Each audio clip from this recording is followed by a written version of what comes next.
Welcome back to another season of the Feathers and Field Goals podcast, your home for all news, discussion, and analysis of the Delaware Fighting Blue Hens. Man, it feels good to be back in this spot, Dan. It feels so good talking to you again, seeing you. How are you doing? A lot has changed for the both of us since the last time we've sat down together. Officially welcome to the Delaware alumni family. Thank you so much, Bryce, and thanks for having me back again. It's great to be working with you on this project, and it's new beginnings in so many ways this fall. Of course, we're going to talk a lot about FBS football and Conference USA. We're going to talk about what's next for our podcast here and the new ways we're expanding and adding more to our portfolio. I'd love for you to get into our website as well, where I know folks have already been enjoying a lot of hard work that you've done on the Delaware football positional previews. So all in all, Bryce, man, it is great to be closer to the start of football season and a great way to celebrate that by being here with you guys. Time of recording, August 19th.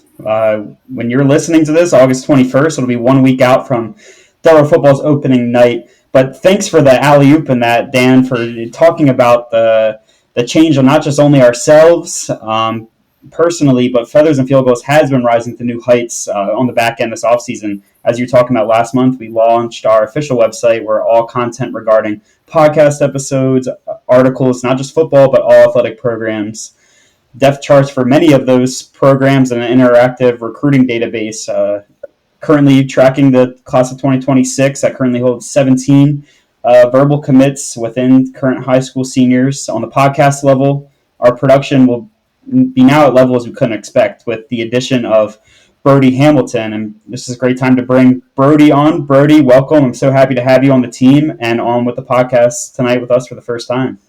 Thanks so much, guys, for having me on the team. It's new heights for this podcast, new highs we've never seen. What a better time than on this inaugural FBS season for the Hens. I'm very excited. Brody, give a little bit of history for yourself on how you really fell in love with the blue and gold. I know 2023 alum as well, but talk about how you really fell in love with the football program and the athletic department as a whole. I would love to. So I'm a third-generation Blue Hen. My pup-up went there same time as Joe Biden, lived right across from him on the North Green. My mom and dad both went there, as well as my stepdad. And then it was a no-brainer for me to go there. I don't even know why I applied to other schools, if I'm being honest. I've been going to games there since I was a little kid. I have very distinct memories of my grandma holding a big bag of candy in her hand, and whenever the Hens would score, she would give me a piece of candy. So from day one, I was being inaugurated. I was being indoctrinated even into being a diehard Blue Hens fan. I remember going to see Joe Flacco play, even pre-Joe Flacco.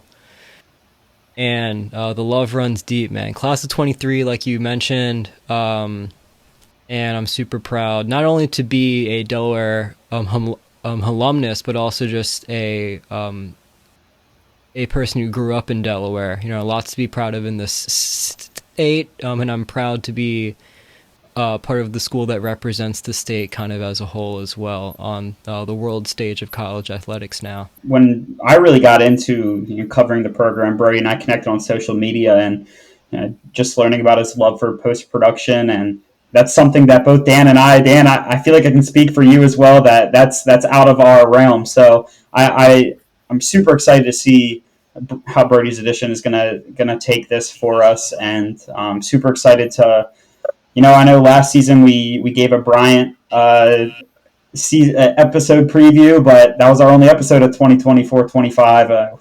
Very busy lives on our end, to be fair, but we're super excited to have a scope for an entire season of coverage, and we have a lot of exciting things, both in video, audio formats, and written formats on the website as well. So really exciting time for Feathers and Field Goals. And we actually have a couple additions that aren't here with us tonight on the Feathers and Field Goals team that are going to bring us to new heights as well. The first being Jordan Gilbert. He's our only non-alumni, but he's going to be an honorary Blue Hen this season. Jordan's a friend of mine that I met locally here in Columbia, Maryland. He is a former running back for Carnegie Mellon, whose expertise is in data analytics. He will be crunching the numbers for us, writing pieces on what the data is telling us for the football program, for how their season looks, their outlook for what's ahead. So I'm super excited to see what Jordan will bring us on all fronts. Leah Lenkowitz is a current Delaware student and a photographer for WVUD, and will be supplying pictures for our articles within our website this season and across our social media. So also super excited for what Mia's going to do for us on the field, doing all of the hard work that really needs to be highlighted. So not only Brody, but Jordan and Mia are going to be great additions, and expanding the team from 2 to 5, Dan, I'm super excited about it. Well, it's very appropriate, Bryce, because we think about FCS to FBS. I guess you can't even call it scholarship count anymore, per se, with roster limits being in place after the House case settlement. But it just makes sense. Our roster goes up along with the roster of full scholarship players in FBS football, too. Yes, sir. Yeah, we go from 63 to 85. It's probably close in the conversion numbers there. Well, don't ask me to do any ratios right now on mental math. We got to skip that part. We'll save that for Jordan for when he's around. But on the Feathers and Field Goals front, as I was talking about both video and audio formats, you're listening to us. If you listen to us on Spotify or Apple Podcasts, you can also now listen to us on YouTube. And we're going to be elevating that. We're going to be elevating our social media as a whole. This season, we're going to have weekly episodes coming out for football. They're usually going to come out on Thursday mornings, I believe, on a Saturday game. They might be pushed up a little bit when we get into those CUSA October weeknight games. So we'll be a little bit more transparent about the schedule when it comes out. But super excited about the season. I guess if anyone's new, I didn't really introduce myself. My name is Bryce. Also, like I said, a 23 alum. Started this up as a really small page on Twitter called UD Recruiting, and I fell in love with the recruiting atmosphere, trying to figure out when I was a freshman in college on who was joining the program for years to come. And it turned into me having the opportunity to cover the program that I never expected. So I'm super thankful to, I guess I can't just say I had a vision for this moving forward, but I'm super excited about looking where this is and not even knowing where this can go. So super excited, and I'm going to stop talking because we got a lot to get to. And first, I want to get into the first FBS roster for Delaware football heading into the season, starting on Delaware head coach Ryan Carty's side of the ball on offense, fourth season running the offense and the program. Returning a lot of pieces, starting with the quarterback room, while losing captain Ryan O'Connor, returns a pair with a starting experience in graduate student Zach Marker and junior Nick Minicucci, while also returning sophomores Braden Streeter and Austin Troyer. The program also added a pair of dual threat options from Florida and sophomore UCF transfer Riley Trujillo, a former member of the 2022 ESPN Top 300 class, and incoming freshman EJ Arshiel Jr., a three-star prospect originally from Gaither High School in Tampa, Florida. I'm going to throw it around the horn. Dan, I'll start with you. We are going to have a very special guest talk about this room later in this episode, but first, what are your thoughts on the quarterback position heading into 25? It's really, Bryce, a continuation of what we've seen in previous years, in the sense that Delaware can continue to benefit from having had to play so many quarterbacks over recent years due to different reasons, whether it was injuries necessitating things along the way, or whether it was, in some cases, with Zach Marker, making sure that eligibility is all preserved and ready for this 2025 FBS season. And so now you're seeing a very deep quarterback room. It's not news probably to most Delaware fans listening, but I think that is never been more of the utmost importance but to this point, because Delaware is going to face a line of defenses that'll give it its hardest challenges in school history, just in terms of the depth that these opposing FBS defenses are going to bring to UD. Delaware is going to have to really fling the ball around the yard, maybe try to mount a comeback or two in some of these games where Delaware will be an underdog. And so I think it's all the more important where, hey, you're turning to Zach Marker in all likelihood as a starter night one against Delaware State. But Nick Minicucci, he rolls into the game, and you're not expecting too much of a blip at all. Braden Streeter has played in a game in Delaware Stadium and got the scoring right away. So the expectations are going to be pretty high for this group, because the reality is a lot of hands have touched the football in games, and Delaware's had success with multiple passers. And the expectation is that continues just on a greater stage. Zach Marker set in 2023 a Delaware record by completing his first 16 passes at Towson and one of his first starts as a Blue Hen.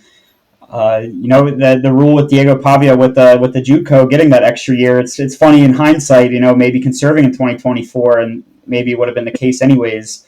Talking about how some quarterbacks are kind of thrown into the fire, thinking of Nick Minicucci as a true freshman, talking about in that Villanova game when both O'Connor and Marker went down. Brody on the site actually, if you go to the About Us page, you can learn that Brody's favorite moment in the program was Minicucci's first collegiate start in the first round of the playoff game against Lafayette, falling down by multiple scores and guiding to the team in the second half. Brody, with Minicucci returning, as well as Marker, of course you expect, maybe those two at the top, but the program also adds, a player like Trujillo who, came from a Big 12 school and another fun prospect in our Shield. How do you feel about the quarterback room heading into its first season of FBS? Well, the expectation is high, as Dan was talking about, but I think the future is also very bright. You have Zach Marker, who went 10-0 from touchdowns, interceptions last year. He's a veteran that this team can rally behind. But you also have Minicucci, who, despite making some rookie mistakes in the past, has definitely shown that he can play and deliver in the clutch as well. You like to see his development. It's impossible to say that none of the backup quarterbacks are going to get snaps from the injury luck we had last year, but you like the room being so deep. You like the returning production from last year and the year prior, but you also like Riley Trujillo. You like Braden Streeter. You like these guys who maybe haven't held the roles that Minicucci or her Marker have had in the past. But you like that they're there. You love that they're there, ready to rise up to the occasion. And I think that we have a lot of talent, a lot of guys ready to make that move if needed. I don't want to spoil anything that our guest is going to talk about the quarterback room, but a lot of praise for not just one person, but every individual, including another returnee in Austin Troyer that can really take over the offense if needed. I think in Coach Carty's offense, it's a playmaker's dream. This coaching staff always preaches about big playability. And while they lose key playmakers like Marcus Yarns and Phil Lutz, who currently are members of the New Orleans Saints, and more recently Lutz signing with the New England Patriots on their preseason rosters, the program, even with losing those two, the program returns over 2,000 all-purpose yards from last season in the running back and wide receiver rooms. In the running back room, senior Joe Silver, junior Saeed St. Fleur, and sophomore redshirt freshman, technically Greg Spiller. And out wide, you have a trio of transfers from a year ago that have now spent a full offseason within the program. Nick LeBoy, Jake Thaw, senior Max Patterson. You have a pair of juniors that work inside a lot and on special teams, and Jakari Kelly, Donovan Lewis. And then you also return an exciting trio as sophomores, Matt McKinley-Daniels, Sean Wilson, and Nick Tyree. Before we get into the new pieces into this room, Dan, how are you feeling about the running back and wide receiver rooms heading into this year? We talked about it. I think you've shared it at one place, but do you see any breakout stars out of the playmaking rooms? Well, I think running back and wide receiver are going to benefit from the QB continuity. So building on our QB conversation, presuming it's Zach Marker getting the starts, Marker with his regained mobility and his ability to threaten teams on the ground as well. That will only help Joe Silver, other running backs have those creases, and help wide receivers get separation on chosen RPOs. So I think these running backs and receivers are in good shape. Now, especially for a breakout, I'm all over Sean Wilson at wide receiver this season. Looks the part, has the body type, fits the mold, can make probably every one-on-one catch you'd want just in the way he physically profiles and kind of can overpower a defender. They've given maybe a jump ball. That's kind of what we're projecting here with Sean Wilson. But that doesn't mean that Wilson can't be that kind of burner too. So I think in more ways than one, he can hurt people. And if Delaware has been dealing with some of the injury bug to receivers just being banged up maybe in fall camp. It'll be big maybe for Wilson to be one of those guys who gets to be on the starting line possibly on the first series, the first possession against Delaware State. I also think in the big picture, though, Delaware does have slot receiver production to replace with JoJo Bermudez transferring to Temple. I'm looking at Jakari Kelly in that way. Maybe the speed sweep role can continue to be held in filling in the very speedy shoes of Bermudez, but it's possible that some of the running backs even get a look in terms of being that kind of quick speed option. Not that everybody on the field doesn't need to be pretty quick in this offense and show some game-breaking speed, but I do think that it's interesting to see kind of who are the players who are going to be going in motion most frequently. Not that it's a complicated offense already where everybody's needing to move around in many ways pre-snap, but I do think it's especially interesting where how can Bermudez be replaced in the slot, and then also can there be a running back who has the versatility similar to, not matching, but similar to a Yarns who could split into a slot and that kind of thing. Maybe it's Vyron Ellison, the transfer from Tulsa at running back, could be a name that we'll watch to begin the year. So I think in running back and receivers, that's kind of how I blend the two, is who's going to be kind of filling in the position of both roles in some ways, to be able to flex to the outside receiver spot, but then also line up in the backfield occasionally or get motion through the backfield in pre-snap for Delaware. Touching up on just the receivers as well, in addition to Wilson, exciting to have Jake Thal back as the number 2 receiver from last season, and that successor maybe to Phil Lutz's spot. Thal, definitely have to mention his name. Wilson, the 6'2" receiver from Alpharetta, Georgia, played in just a handful of games as a true freshman. 2 catches, 2 touchdowns, so 100% touchdown catch rate. We'll see if he can continue against Delaware State. Also adding to that receiver room are another trio of transfers, talking about LeBoy, Thal, and Patterson from an offseason ago. The program adding Kyrie Duplessis, a graduate student from Coastal Carolina, has just over 340 receiving yards and a touchdown in his 39-game career for the Chanticleers. Rutgers wide receiver Thomas Amanqua. We know that Rutgers wide receiver transfers can come in and Ryan Carty's offense and immediately contribute, and not just Max Patterson, but Joshua Youngblood as well. And also the program adding West Virginia transfer Brandon Raymond, who was a consensus 3-star prospect as a freshman, only appeared in 2 games at the end of the season for the Mountaineers, but a lot of prospect there as well. Brody, thinking of players like Lutz and Yarns that were such big pieces in this offense last season, are there any names that you're keying in on that you think that are going to elevate now that those two are missing from the offense? Oh, I love Jake Thal. I thought last year, even with the production of Lutz, I thought that he and Jake Thal were kind of a 1A and 1B, depending on how they were used. I love Jake Thal. He made some insane catches last year. I think, as you were saying, Dan, he's ready to step in the role that Lutz kind of had. I like Amanqua as well, obviously. Most of the transfers, I think, whenever there's a transfer coming from an FBS school, whether that be a G5 or a P5, like you're kind of eager to see how that translates into on-field production. And, I mean, luckily there's no shortage of that. You said the transfer from Tulsa as well, whose name escapes me. I'm also excited to see him as well. I know he's a speedster. Jonathan Silver as well, as we mentioned. Obviously, we've seen him. We've all used him in the video game as well. There's no shortage of that going around. So I think we have a pretty well-rounded wide receiver and running back room.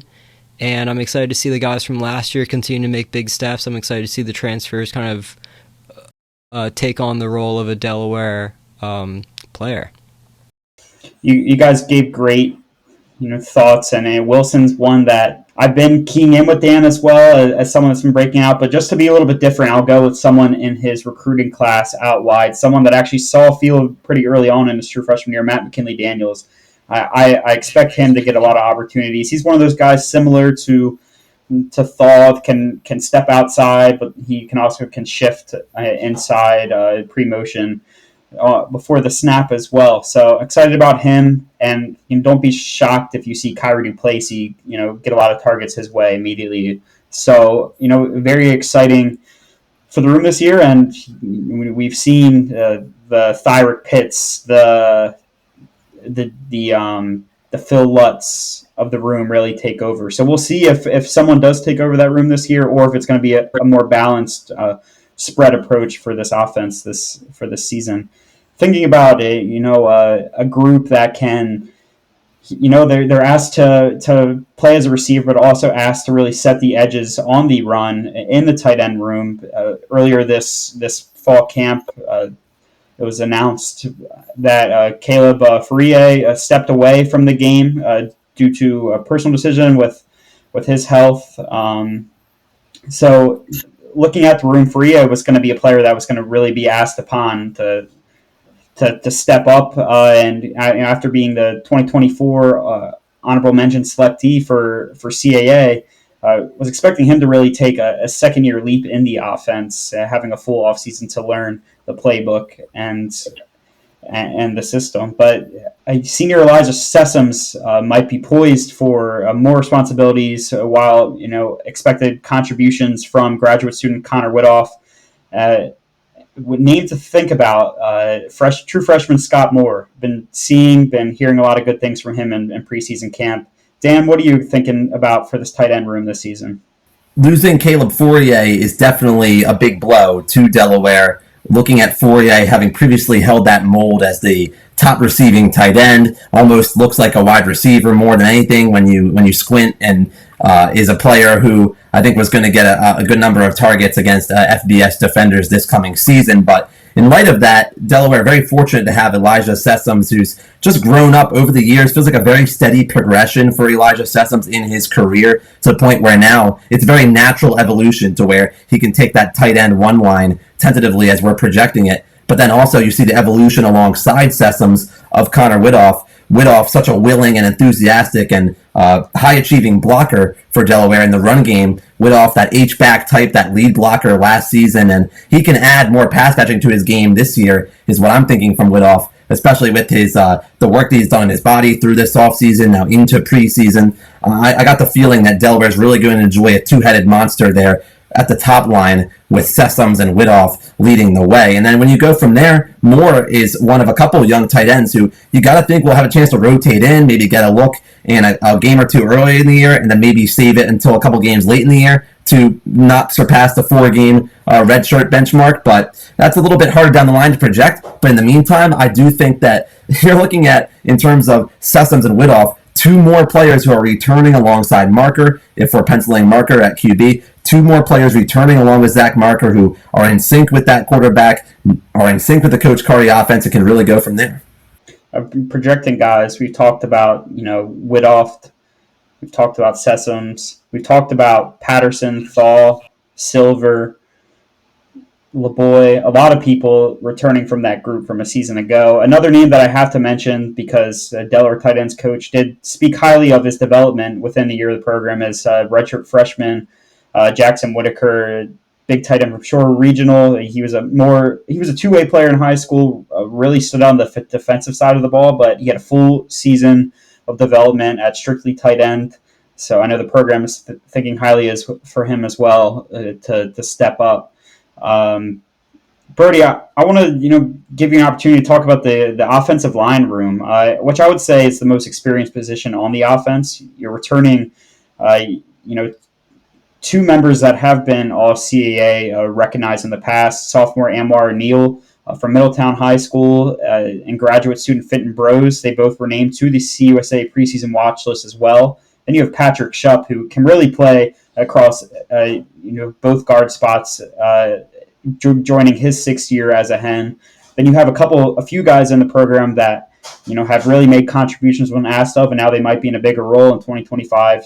Senior Stephen Demboski at center, and then you also have Cole Snyder that can both play as a tackle and inside, and also junior Anthony Kachase as well. All three of them have made contributions in the past for the program. And then also adding transfers that may be expected to immediately contribute to the team in graduate student Patrick Methley, a Sally's alum who arrives from Westchester that has converted as a center for the offense, and sophomore Noah Roshak, who redshirted in his first season at Syracuse. Brody, just kind of broke it down for you, but a lot of familiar names across that offensive line. Yes, absolutely. Before we move on entirely to the O-line, I want to touch on a big reason to mourn Caleb Horier's loss this offseason is that we're playing Colorado in week 2. Not only did Caleb go there, but I believe his father Christian also went there. So that was something to His look father was a legend there, yeah. He absolutely was. So that's a reason to mourn his loss, and thoughts with him. I know the broadcasting group is probably, they're scratching that out. That was probably a big part for them heading into that week 2 prep. And now they have Shadur versus Joe Flacco in the Browns QB room battling out for QB1. So they have something new now. But I do want to touch back on the O-line as you asked. It's going to be the biggest question for me this year in terms of the offense. 2 starters come back, but the whole room, besides the 3 that we aren't getting back, a lot of depth there is returning. A lot of production there is returning. Of course, we only have 2 starters, but there's lots of players in the room who have had their time on the line throughout last season, and a lot of depth pieces. It's going to be a big question for me how well this O-line gels, how well they can bounce back from losing those 3 starters. But at the same time, is it weird to say that I'm not freaking out about only having 2 of the 5 O-line starters coming back, It's a question, but I think it's one that we're ready to answer. Yeah, the program losing, key members, Brownlee and Yamwu, Brock Ginrich, who does return to the program as an analyst.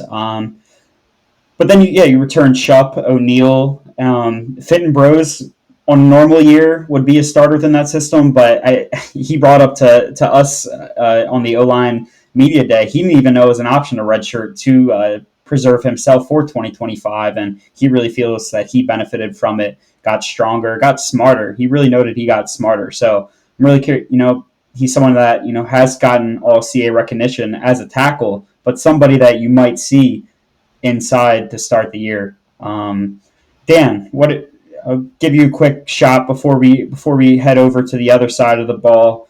How are you feeling about the offensive trenches heading into the fall?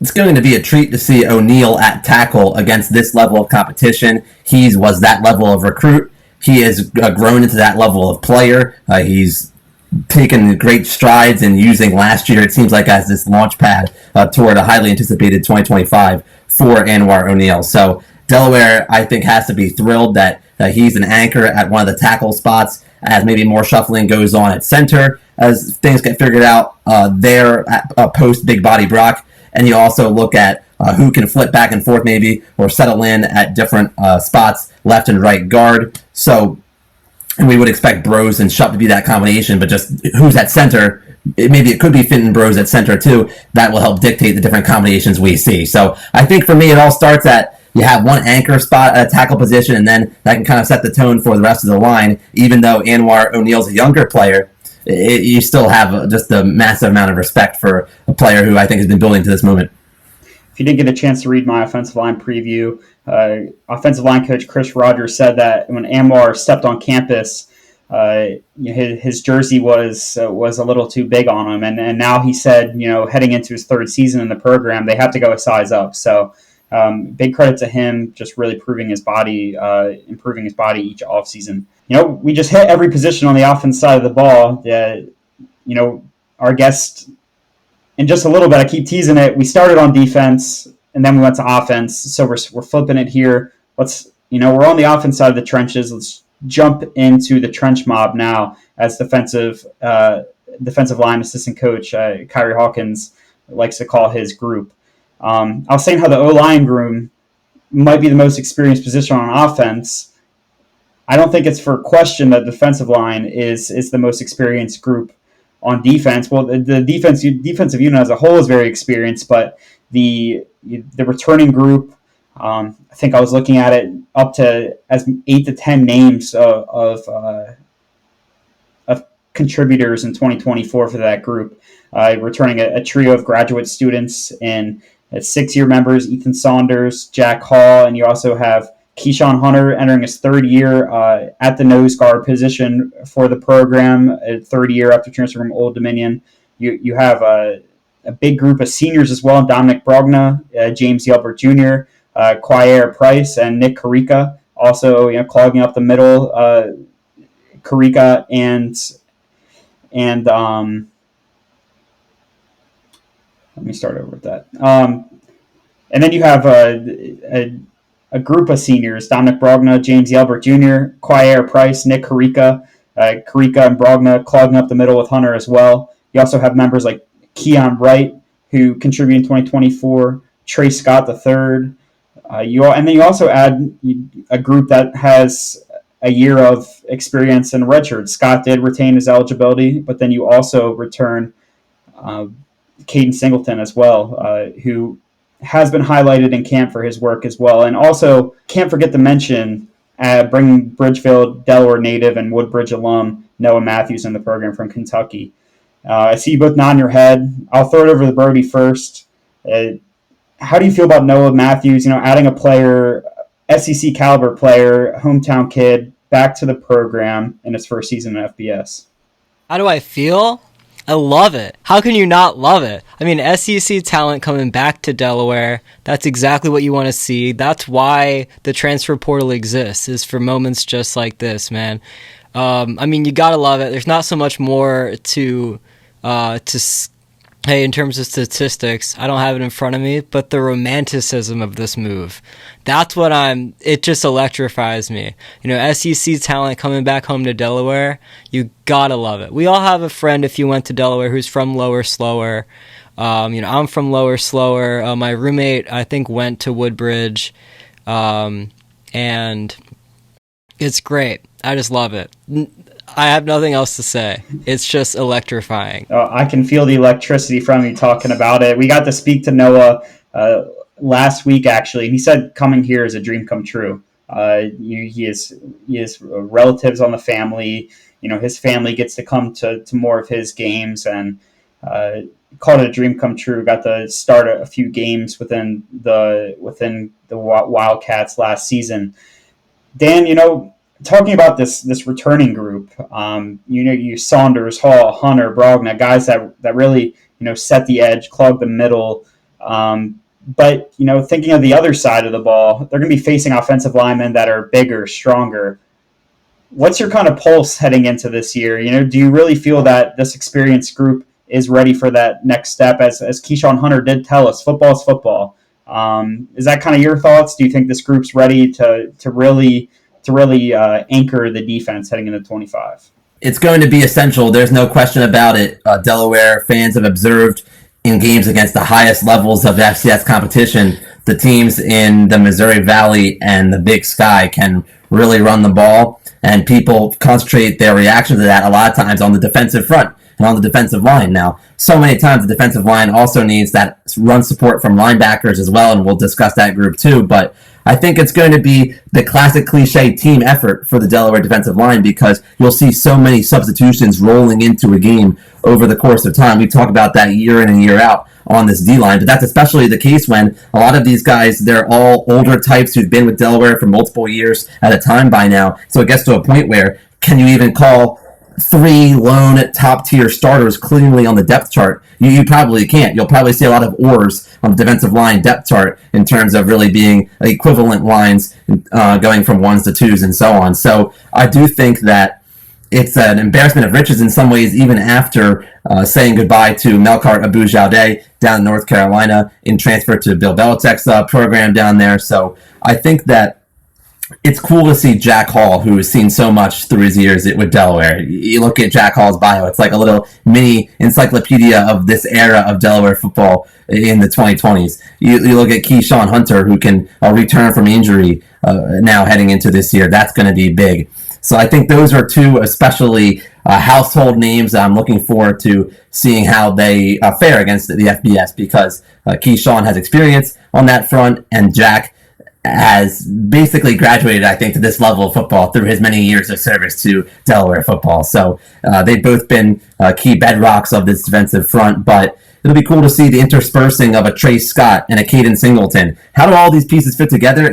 There's only so much we can do to speculate about it until we see it unfold. But I do think that how the bodies are managed throughout the year on the defensive line, we say it time and time again, I think, with this group. But it's easier to say when you can justifiably go maybe 3 or 4 groupings deep on the defensive line in a game.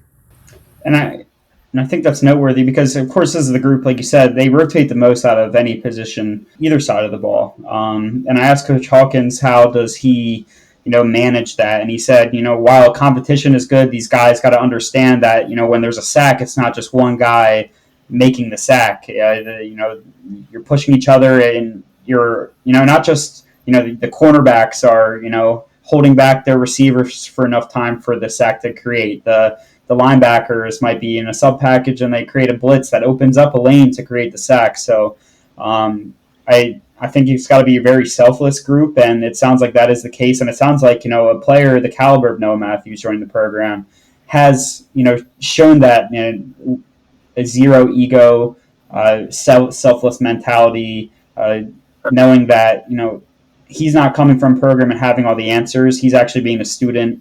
And a lot of those older pieces, really just being veterans for the group and helping some of these young guys, as we talked about, Scott, Singleton.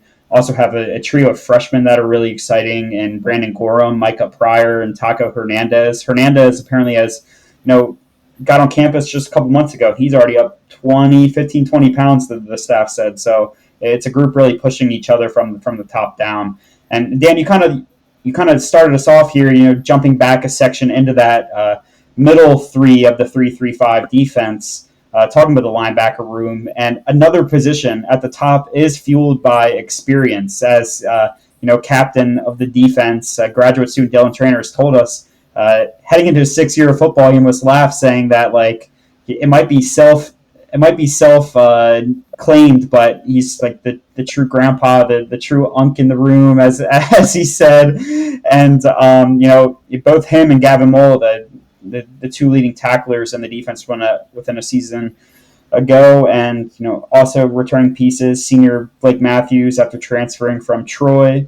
You have Emerge Malumba really stepping up last year after arriving from Stonehill, and you also have Anthony Crenshaw Jr., not while new to the program, new to the linebacker position, as similar as a Ty Davis did, moving from safety into that bandit linebacker spot. They'll be working alongside Matthews. So how are you feeling about the returning group of this linebacker room, Dan? I think it's intriguing because I was going to volley one question back to you, Bryce, that we can have you circle back to, hopefully, in that it feels as though the defensive tackle spot is, along the defensive line, the more experienced grouping than even the defensive end spot. So then you go directly behind the defensive tackles in a way, and in the middle linebackers group, Trainer and Mole, it continues to be just mainstays, reliable names, players who you just Sharpie right in the starting lineup. Not that anything is gift wrapped for these guys, but just the reliability and what's been earned through the number of games we've seen since last year. So I think that at linebacker, having a healthy Dylan Trainer and then Mole being all grown up right there with Dylan is outstanding. It's cool to have a Trainer legacy name. Liam Trainer was such a key part of defenses a number of years ago for Delaware, and there was once upon a time where Dylan was that emerging name, that younger name that we hadn't seen so much of, and now Dylan Trainer is just second hand. It's right like the back of your hand. You expect to see number 44 and then number 19 nowadays for Trainer out there. So these ties to those original Delaware defenses, I'll call them, that were so tough in 2022, the 2022 defense that smothered Navy in a game that we all remember. Players on this team who can harken back to Johnny Buchanan at linebacker. I just think that it's cool to have that continued legacy, that lineage of Delaware linebackers, because you can go far back as a number of years before, Troy Reeder, Colby Reeder, Charles Bell. It just feels like the number of linebackers over time in this mini Rojas defense has been really fun to watch, and it starts with Trainer and Mole, but I'm a big Merge Malumba fan. One of my favorite, if you had to ask me for a favorite, not as well, I don't say well known, but not often as brought up a name, I would definitely say Merge Malumba because of the snaps that Malumba got over the course of last season when Trainer was missed some time last year at linebacker, and I was a fan of the ground that Malumba covered. And so you look at those three names, but then also Blake Matthews can most likely be a starter this season, filling back into the place or really taking a bigger hold on the place on the field where Ty Davis was. At least that's my mental picture of where things are going to be. You see Ty Davis also transferring to Temple, and now Blake Matthews in the second year in the program can really assume more of that spot. So I was ready to talk about the Reader brothers as you were talking about the Trainer brothers, yeah. but you filled your thought before I had a chance to take it over. Yeah, me too.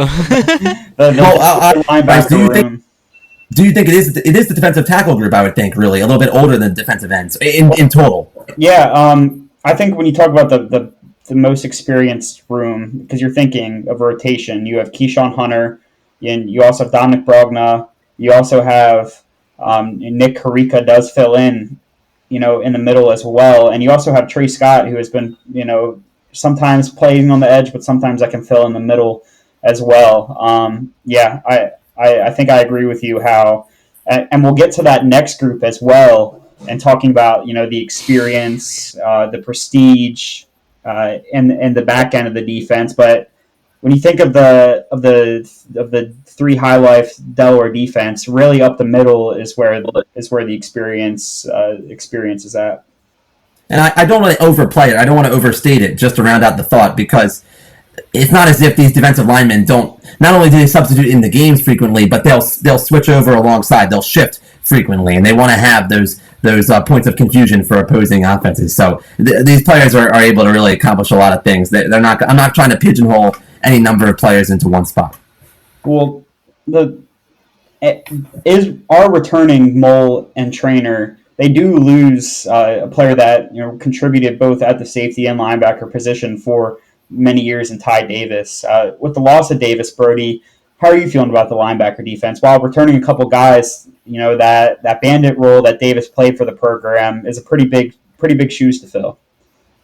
Yeah, the loss of Ty Davis obviously is a pretty big blow, but I like the consistency with that we're retaining at both the linebacker and the D-line spot.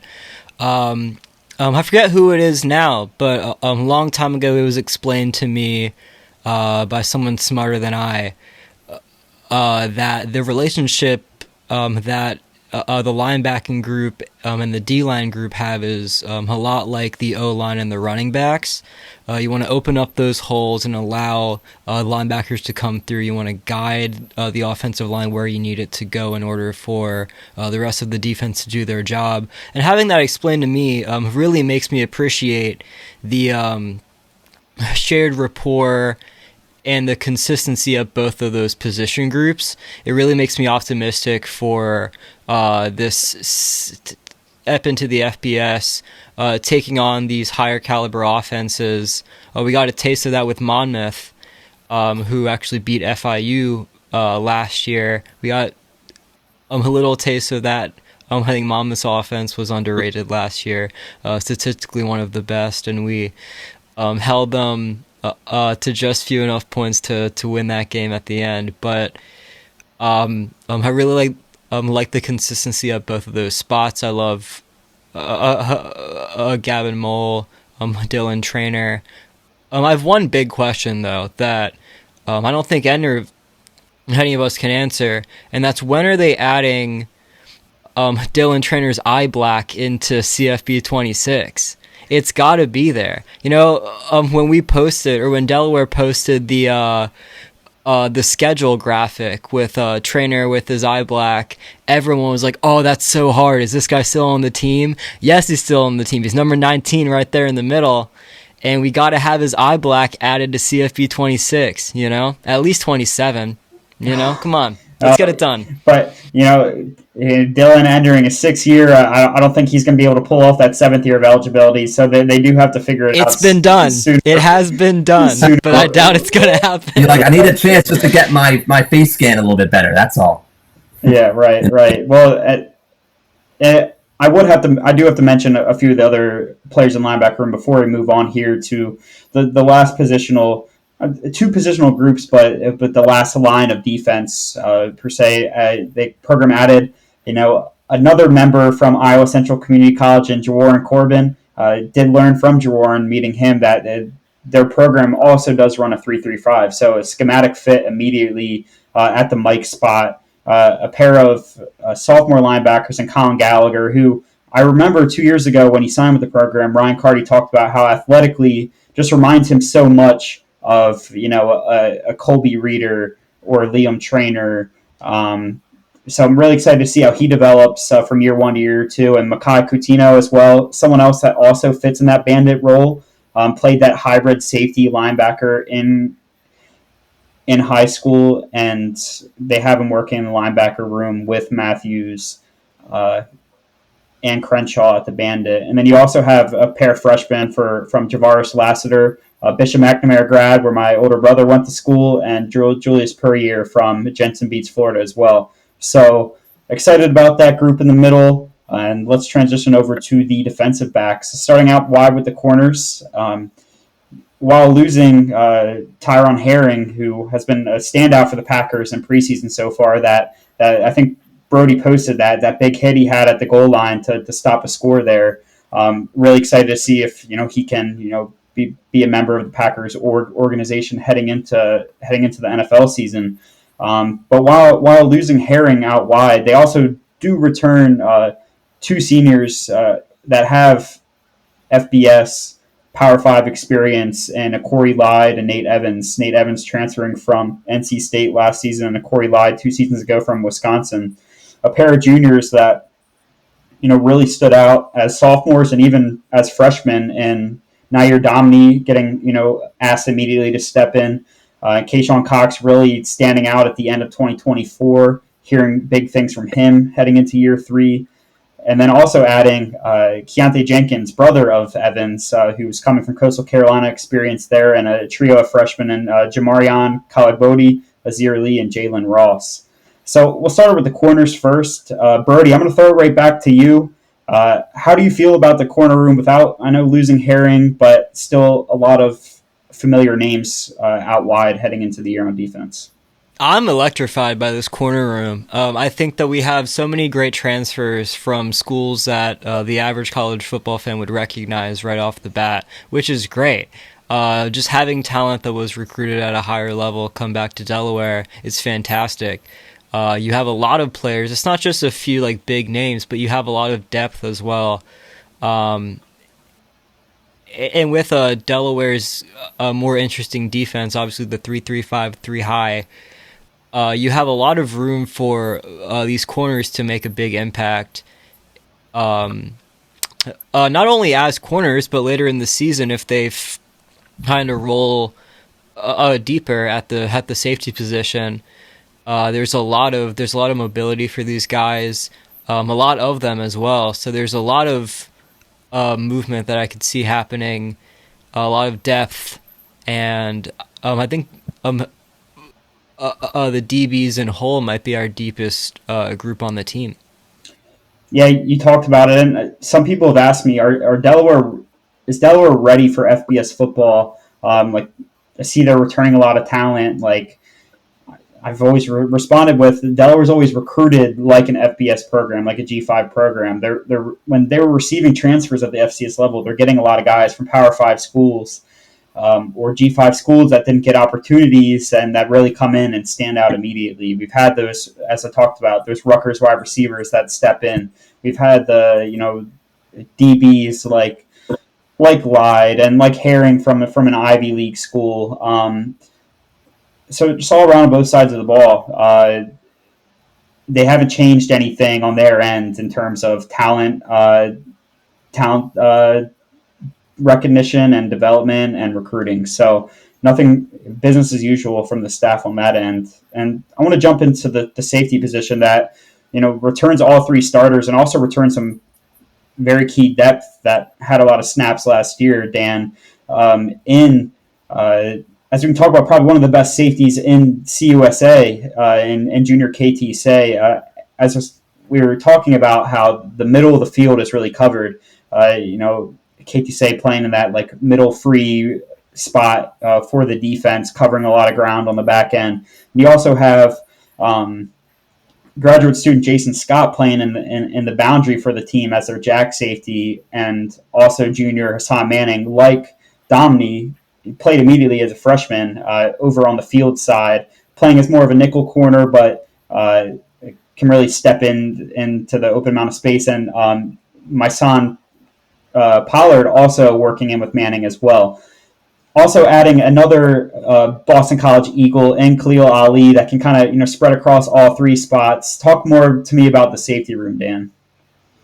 It's one of the most fun features of the entire team because the defensive side of the ball, its slogan of 3 high life, it comes right from the safety room, and the slogans mean something more when you're really having fun watching all 3 of those safeties on the field at the same time. Say covers all kinds of ground. Delaware is very fortunate that he's still a blue hen. The fact that a number of these players, talk about the older types on defense at defensive line and linebacker, well they've seen Delaware through. They saw it through all the way to where now we're it's enough of transitioning. I mean, officially, yes, this is still year 2 of a 2-year transition, but these players who are still on the roster in 2025, multi-year Blue Hens, that they've seen this transition through, and that now they're trying to, of course, yield the fruits of that. And I count KT Say and Hassan Manning Jr. among them. Manning and Pollard are going to need to cover a lot of ground on the field side. We're kind of earmarking them there, and that'll be big. The more that Delaware can redirect passes away from the middle of the field and toward tests of Kayshawn Cox at corner, who I think is one of the names, probably the single biggest emerging name from just talking and listening to people around camp. Feels like Kayshawn Cox at cornerback is one of those names. So the way that Delaware safeties can go not just the top 3 starting line deep, but bring in Khalil Ali, bring in my son Pollard, and have not really too much of a discrepancy there. That's definitely big time because safeties are asked to do a lot. Jason Scott's going to come down and hit somebody like he's a Noah Plack type safety, like he's a safety with the linebacker chops in terms of crashing down and pursuing the passer too, maybe pass rushing, a little bit of a Jason Scott blitz every now and then. If I'm remembering correctly, Scott, didn't he have a QB strip sack last season? I'm thinking of that, of maybe a Sacred Heart moment there. So it's hard to remember in a game like the Sacred Heart game that was over pretty handily for the Blue Hens. Score after score in that game. Yeah. So it's one of those where I'm just trying to speak to the fact that, look, Jason Scott is in his only 2nd year with Delaware, but he's right there, fits like a glove with the Delaware defense and Coach Rojas' scheme. So a lot to be fired up about in terms of safety play, because some of these quarterbacks in CUSA on the schedule, Maverick McIver comes up from the FCS level to Western Kentucky. WKU's a QB factory. So I expect the Hilltoppers to have a lot of success with Maverick McIver, and that's going to be a challenging opponent for Delaware. We'll see how WKU looks in week 0 against Sam Houston, but not to get too far afield here from your prompt, Bryce. I just look at it as safeties matching up against opposing passing offenses. Western Kentucky, Middle Tennessee has Nick Vadiato back at quarterback. Colorado, out of conference, is its own story in terms of probably having a pretty talented quarterback one way or another lining up. So it's not only on the safeties, but as we know, by definition, last line of defense, especially in this Delaware format of defense, and I look at it as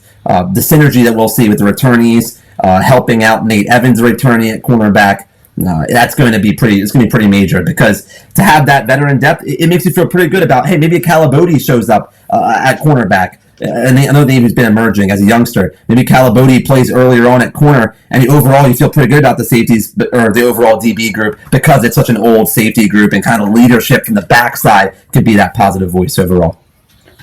Before we have an interview to get to here soon before jumping in, but I can confirm to you that Jason Scott against Sacred Heart did get that strip sack for a touchdown. So I've done it for every position, so I just want to give a quick shout out as well to the trio of freshmen rounding out the safety room. AJ Graham working behind a Jason Scott as the jack safety. You have Noah Jefferson working as a KT Say role as that middle free. And then you have Nasir Eatman, who safeties coach Art Link said one of the fastest DBs on the roster, stepping into one of that field safety roles as well. And then also returning Alex Mashalali, who redshirted as a freshman as well. So overall, a lot of returning pieces on the defense, a lot of depth.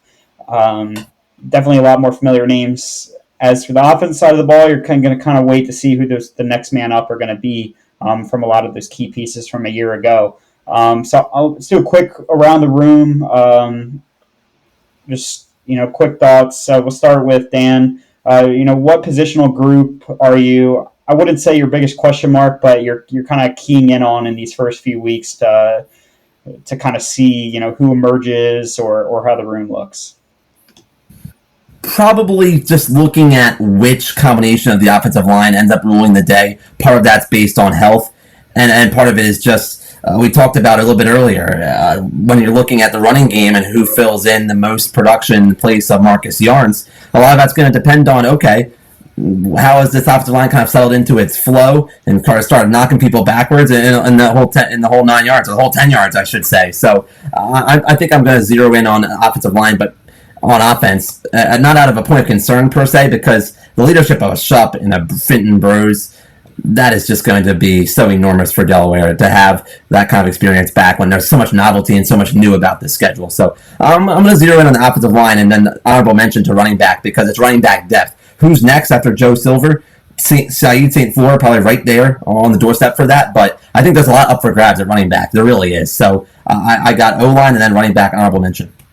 In camp, we know we got Greg Spiller and Ellison, as we talked about, from Tulsa, getting touches, reps with the team, first and second teams as well. So, Brody, I'll throw it to you. What positional group are you looking at?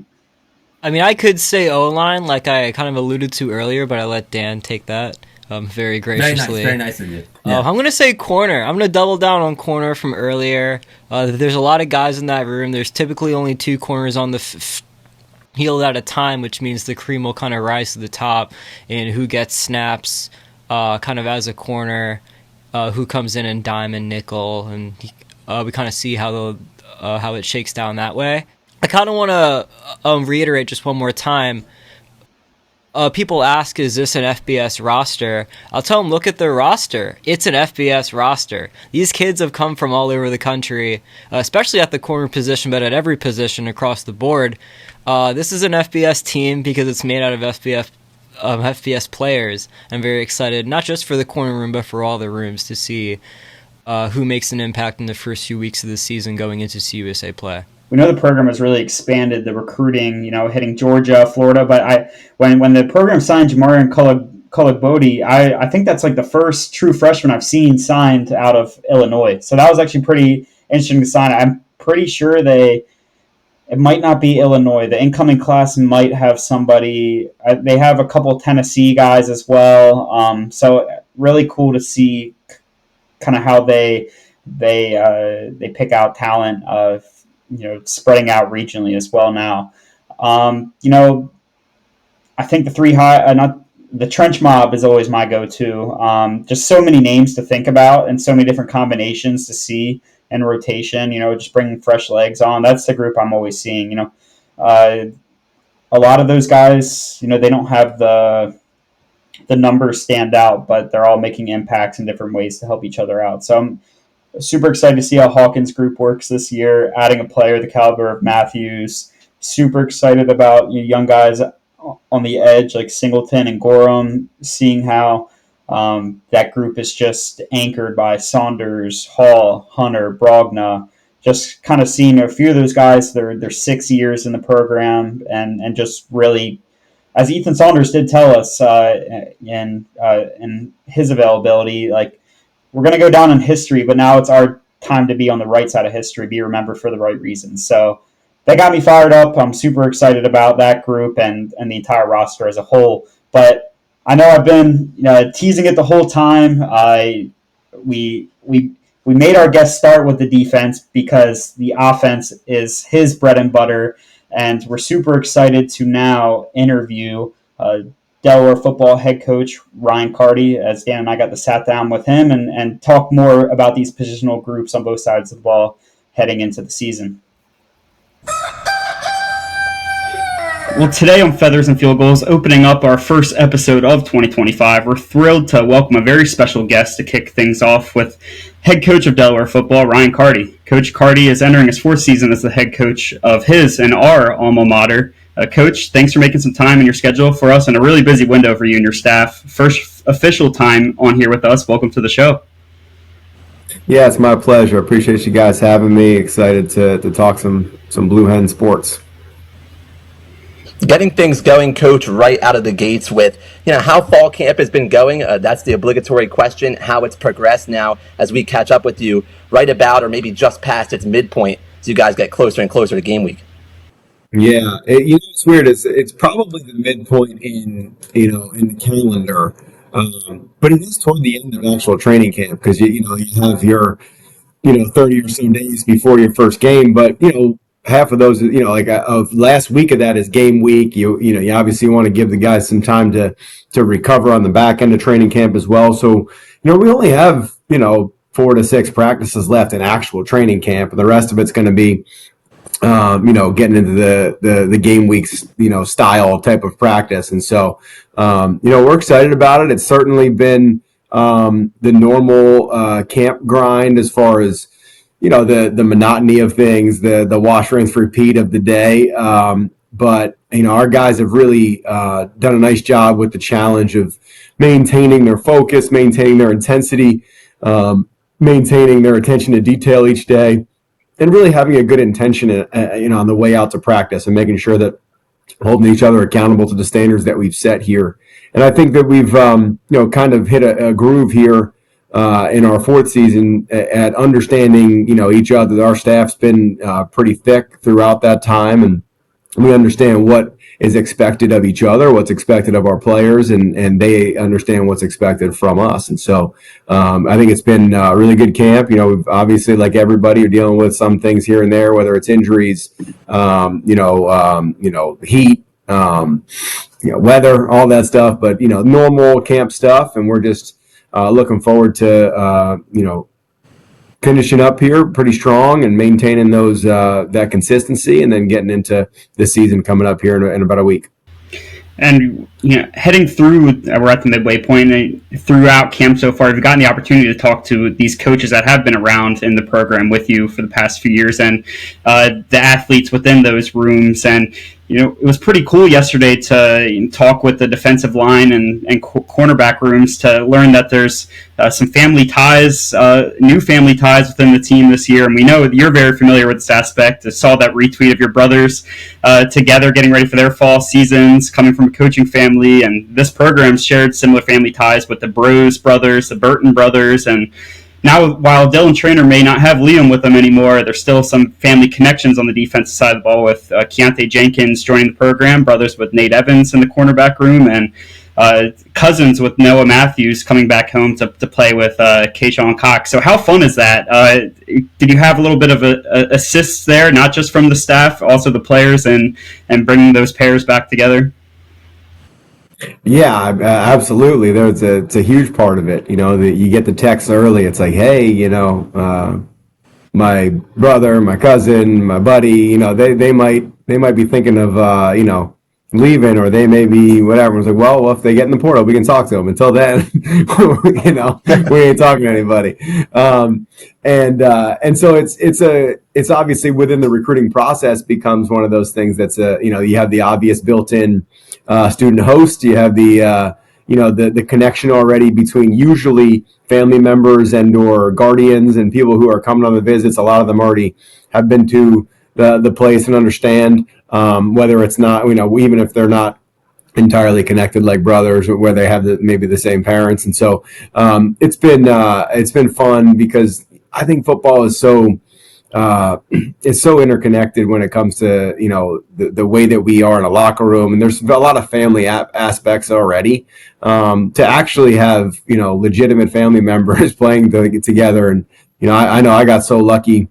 I never got to play with my brothers, but my oldest brother was my offensive coordinator when I was in high school, and my dad was my head coach. And I got a chance to be around and spend so much more quality time with the people that I love and care about. And I get a chance now to my other brother was at practice the other day with his three boys and my nephews, and so getting a chance to share that with family. When it comes to things like sports and obviously football, which we all love, is so much fun.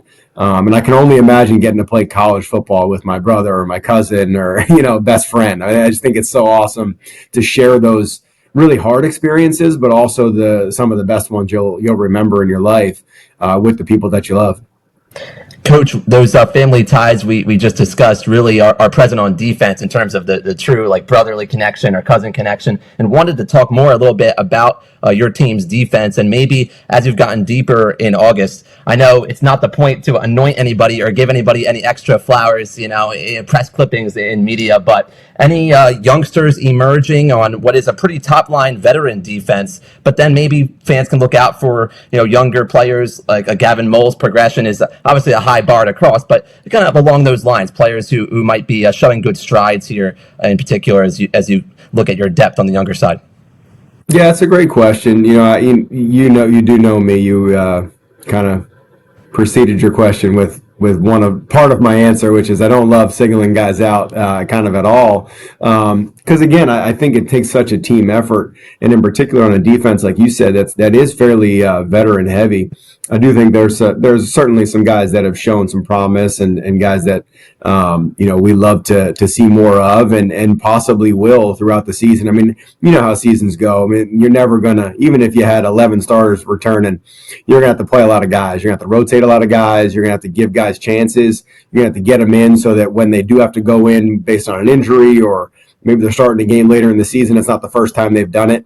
I think up front, I do think that a couple of those young guys have done a nice job. I know Trey Scott has gotten a lot of reps in fall camp and is doing a really nice job. A couple of those other guys, Caden Singleton and Brandon Gorham, a youngster, a couple of guys that have gotten a lot of burn out there during training camp that have done a nice job. We've got a decent chunk in the secondary getting reps right now.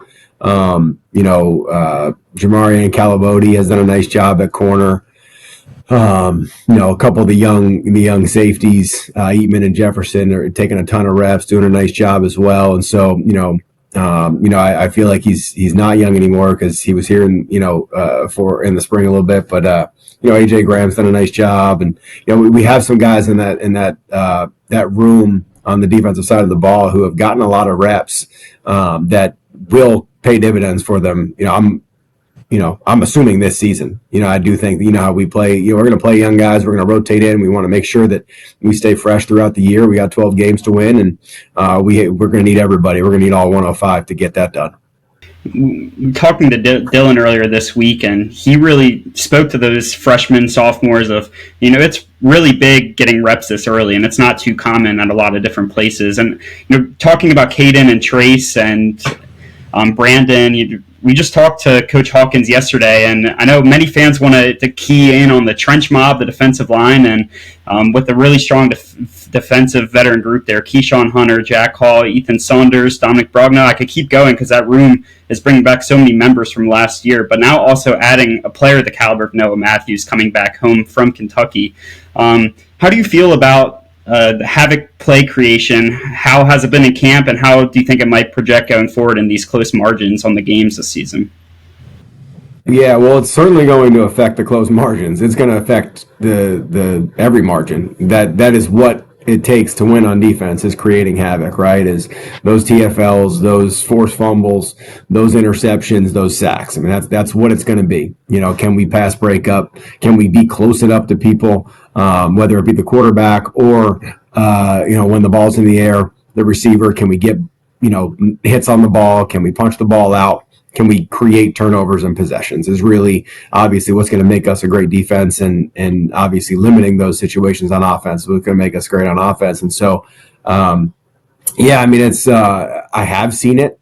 I know that we do such a nice job, schematically on defense that can create some troubles and some havoc just on scheme in front and patterns. And so those are great. And then, you also need the playmakers. You need the people to get put in those positions and then make the play when it comes to them. And I think we have been doing a lot better with that. I think it's something that's obviously something that we try to create. It's not just something that we think is going to happen on its own. And so we set up our practices based around creating havoc, and you've seen it. You really have. And so, coming from a guy who's, on the other side, during practice calling the plays, and you can feel it. Hopefully it kind of trickles into exactly what we want it to be during the season, because right now I feel like we're hitting a nice stride there and feeling pretty good about it and confident, and we're going to rely on it for sure. Coach Carty, we got you started on defense. That was a little bit intentional to then flip you to your practice side of the field on offense, because starting with quarterbacks where everybody starts, and of course your background, and it feels like it's the QB factory in just these few number of years at Delaware, but wanted to give you a chance to help update fans on Ryan O'Connor's experience too. He shared online about his summer that he's been doing on the other side of UD, and where he's been working and helping out, and I think fans might enjoy hearing about those UD connections at play there on OC. Yeah, absolutely. Yeah, Ryan was so obviously still in school. He's in grad school right now, and so when he decided to hang up the cleats, he actually helped us out in the spring, and as an intern around the office, and he was just always here helping Coach Goldrich and making sure that anything we needed. He really did an awesome job in recruiting, helping us just kind of be around, and during practice, maybe just hanging with guys and things like that. He's just, because he's such a great person and knows us so well, and knows, what the offense does, knows what the program's about, and can kind of speak to those through lines. And so he got an opportunity, though. He does want to stay in the sport, most likely, possibly on the personnel side. And so he got an opportunity to go. I think he finishes up September 2nd. He's done a training camp internship with the Kansas City Chiefs. And so he had an opportunity to work out there all summer with, all the guys that we have that are Blue Hens out there, with obviously Brett Veach being the one, I think on the personnel side that he got a chance to work with. And then, with Matt Nagy and Joe Blameyer, and I'm sure I'm missing a couple, because I feel like now we just kind of own that, that side of the AFC. And so, he, I know I was he FaceTime one day, prior to, to kind of be in the quarterback meeting for a second. And he was talking about, I was asking if he had met, Joe Blameyer, because he's my buddy. And he said, yeah, I'm actually throwing, wide receiver drills, for him in practice. And so it's pretty awesome that we get a chance to, have those connections. When you talk about, the family side of sports, that's just the cool side of football is, in the coaching profession, how tight and close it all is. And it kind of shrinks the world a little bit, the game of football does. Getting into the running back room, Marcus Yarns was a big-time player for this offense. So the past two seasons, having over 1,000 multi-purpose yards. When he did miss some time last season, Joe Silver is someone who really shined when called upon more, protected behind a line that includes a very big veteran carryover. Do you see him really taking off in 2025? I sure hope so, Bryce. Yeah. He's going to be the guy. He's going to get a lot of carries, so I hope it's something that, we're saying postseason, man, he really took off, didn't he? That'd be nice. I think he certainly has the capability to. He's got, all the tangible things that you need in a running back, as far as size, speed, elusiveness, and dynamic playmaking ability. Really good with the ball in his hands, and really good out of the backfield catching the ball. He can block. And then intangibly, he's such a great person. Unbelievable worker, really, really intelligent, great off the field, great student, great leader in the community. I mean, he does it all. He's on a leadership council for us. I mean, he's just that guy that we're going to count on. There's no doubt. So, hopefully he just takes the next step. I think that's the biggest part, right? Is, can you take the next step? Can you get a bunch of carries? Can you do really well with them production-wise, and then can you stay healthy? Those are the things that you find out from running backs when they become the guy that steps into that number one role, right? There's a lot more wear and tear in your body than you're used to when you're the guy that comes in for, 15, 20 plays. And so, I think that's something we're looking toward and looking forward to, because he's certainly got the dynamic ability to be somebody that you're seeing postseason saying, man, what a season he had. Well, hearing Joe Silver on the CUSA Insider Pod and talking about his interest in, I believe he's been studying health behavior science, if I remember, and the physiology and all of that kind of realm. I'm sure he'll be up for that task. I'm thinking certainly based on that. But also on offense, Coach, wanted to get your thoughts on what is Coach Archer feeding these receivers over the years, where in a good way, because I mentioned maybe a QB factory at Delaware, but this offense friendly for receivers to play in, we understand that, but to have the different additions that have been by transfer and plug and play, fans are looking forward to seeing also the newcomers by transfer to the receiver room this year. So I wonder just what the testament is to Coach Archer that the success has been there at the receiver room for these years. Yeah, I mean, what's proven is consistency there, right? I mean, Coach has been, prior to even me knowing him, coaching All-American receivers, All-Conference receivers, 1,000-yard receivers. And then when you add into the fact that, I've been around him in my career as well, when I was at the University of New Hampshire, and then getting a chance to do it with Coach Arch at Sam Houston as well. And then since we've been here, we've also had very prolific receivers. And I think the thing that, I think is pretty special about what we do in this offense is that, we spread the ball around too. We have the ability to utilize an individual, if they happen to be a little bit more skilled at something specifically, we will be able to figure out a way to get them that ball. But we also have the ability to not hone in on one or two guys and be able to kind of spread that wealth. And I think that does make it more difficult to defend us when we're not being consistent. I shouldn't say consistent. We're being consistent when we're not being, specific on exactly this situation is 100% going to this person. And when you look at those numbers, they can kind of spread them around a little bit, and I think that helps us. But also, I think it just speaks to the amount of evaluation that we do and how well we do that. I think it also speaks to the amount of fundamental work that Coach Archer does with these guys, and then I think understated is the amount of understanding of an offense that you need to play that position if you want to play it at a high level. And I think that's part of it too. And so like the older that they get, the more experienced in the room that they are, the more that they take that ownership role and get in the film room without us as coaches, that's when we're going to really be great. That's when we're going to have that, the small details, and we're going to kind of eat up the gray there and those edges that maybe some other people aren't, because we're going to just work at it a little bit more, and we're going to have that nuance to our game that maybe some other people don't. And so I'm excited about where we are right there. Right now that is probably the group that is a little bit banged up on offense, but hopefully we can get some guys back in the next couple of weeks and get going. And circling back to the Ryan O'Connor discussion and, spreading the ball around, while losing Ryan, the quarterback room does return two quarterbacks that have experience starting under center in your offense, and Zach Marker, Nick Minicucci, and also adding pieces, and Braden Streeter's second-year development, Riley Trujillo coming in, and same with EJ Arshield. How have the quarterbacks looked in camp so far? Have they been progressing the way you would like them to at this point? Yeah, very much so. I think, as far as, the one you didn't mention there is Austin Schroyer, Delaware product, who's also had an unbelievable spring and fall. And so, I think, I don't know that I've ever been in a quarterback room that was, I don't even want to say just as deep as maybe as thick. Like the talent level is deep, and that's what's nice. And I don't know if any of them right now, I think it's going to be seen out there are going to be FBS all conference players.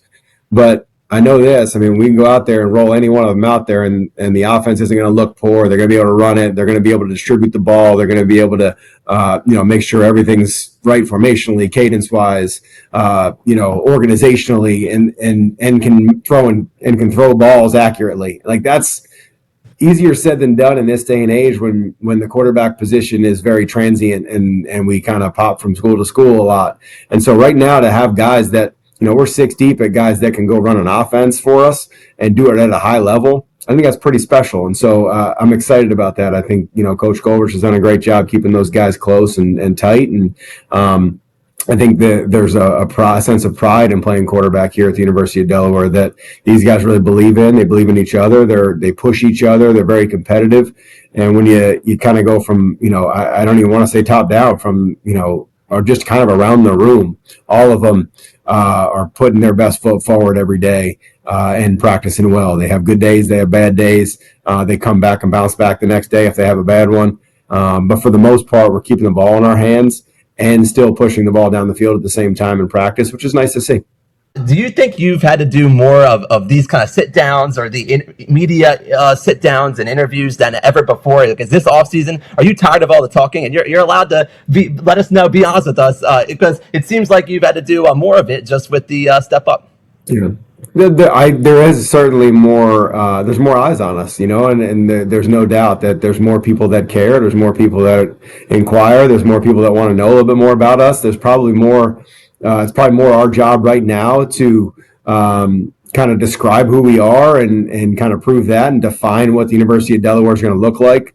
And I think a lot of that's not going to happen until we're on the field and we can kind of put that definition into action as well. But no, I'm not tired of it. I think it's exciting. There's possibly some other things that I also have on my docket right now that I could be doing that aren't this, that have to do with football, which is awesome too. But it's part of what I love about my job. The ability to kind of be the person that gets a chance to describe, what a blue hen is to the rest of the country is pretty awesome. And so, I love the fact that you guys want to talk to us about our guys. And, I think it's great for the student athletes in our program. I think it's great for our university, and we're excited about the opportunity to kind of spread, who we are and what we are, and kind of reach a little bit broader audience right now, because I think we got something pretty special to show and to prove. And so, no, I'm not tired of it. Yes, there's probably a little bit more of it, but it's exciting. It's an exciting thing. If people didn't want to talk about us, it's a lot less fun to do our job. We want people to be in the stands. We want people to care about what's going on. We want people to ask questions about, why and how. And those are the things that are going to make this place even more special than it already is. Well, Coach, we again thank you so much for making the time for us in this busy time of the year. The Hens will kick off the season in just under 2 weeks from our time of recording. When our listeners get to this, it will be just 1 week away. I'm sure we'll have another opportunity to find a midway check-in point as we work our way through the fall. But until then, best of luck on the season ahead, Coach. Well, I appreciate you guys. Best of luck with this endeavor and all the rest of them. And I had a feeling we were going to keep seeing Steen Cameron around here. I told Coach I wasn't going to interview him that often unless now Bryce, you roped me in. I shouldn't say roped in, but it's hard to shake. I'll be there. Yeah, I know I'll be there all the games. You were sprinting into this one. Yep. Thanks, Coach, so much. Thanks, Coach. I appreciate it.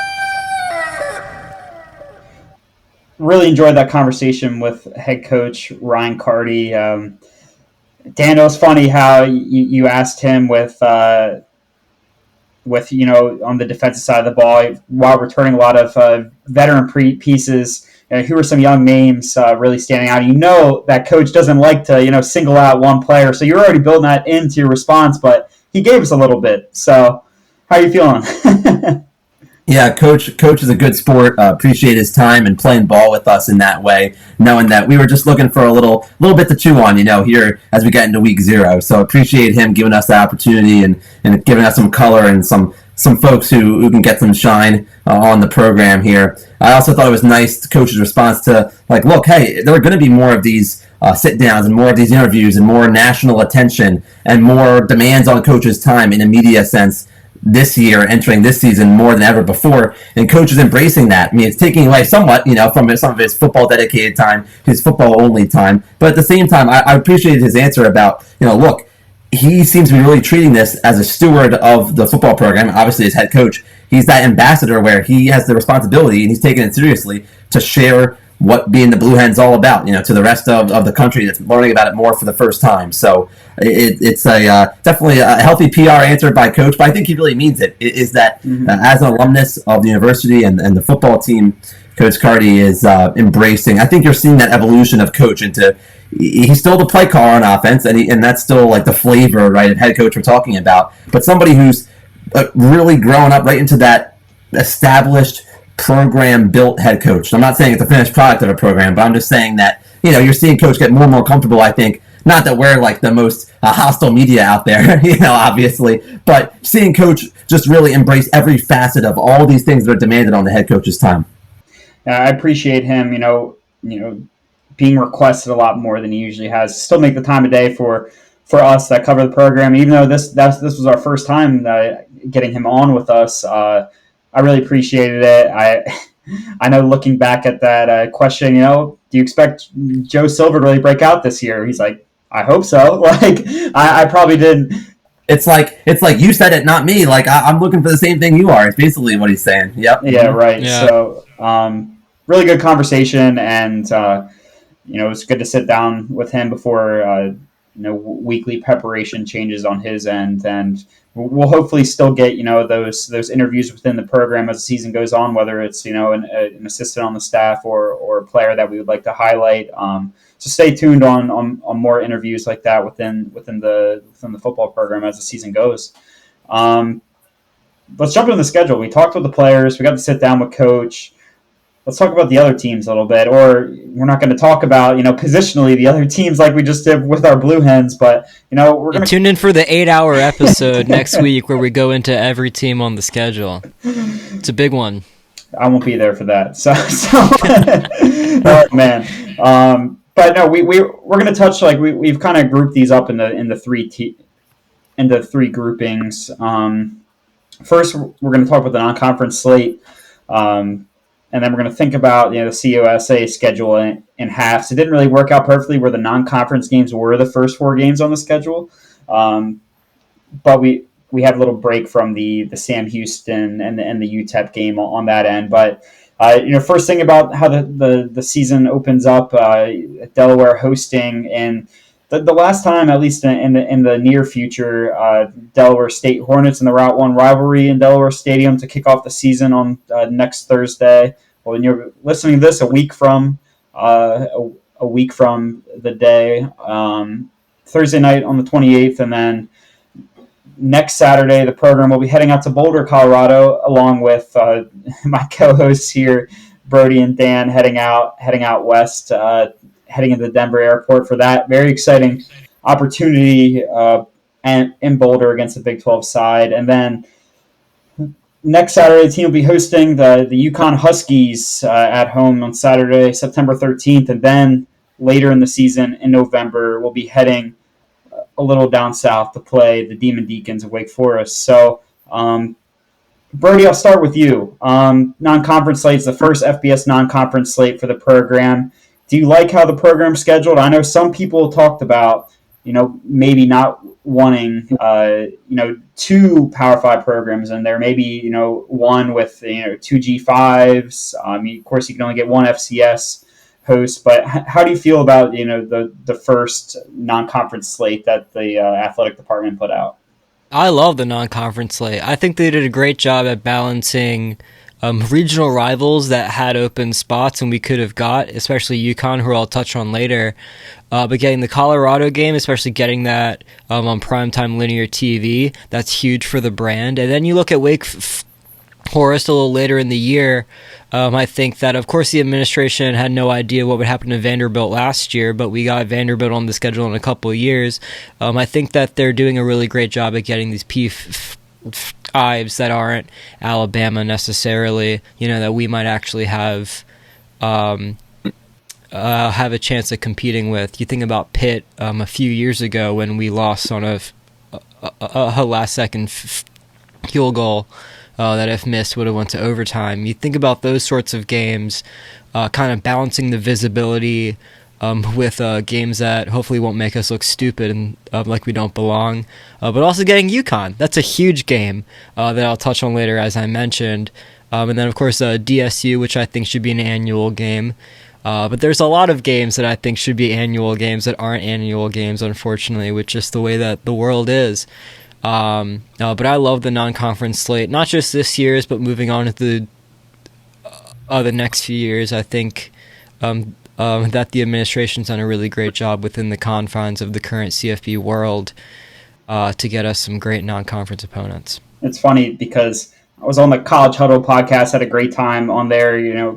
Not only talking about Delaware, but also talking about feathers and field goals heading into 2025. And I got on and I was asked immediately. Eric asked me about the big Delaware State rivalry, and I pinned him right to your tweet about the history with it. And I was like, well, sure, regionally it's a rivalry, but there's not a rivalry between the teams.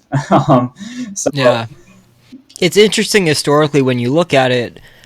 Back when they were using wagons to get back and forth to games in the 1800s, Villanova and Westchester were closer than Delaware State was in terms of roads that were paved.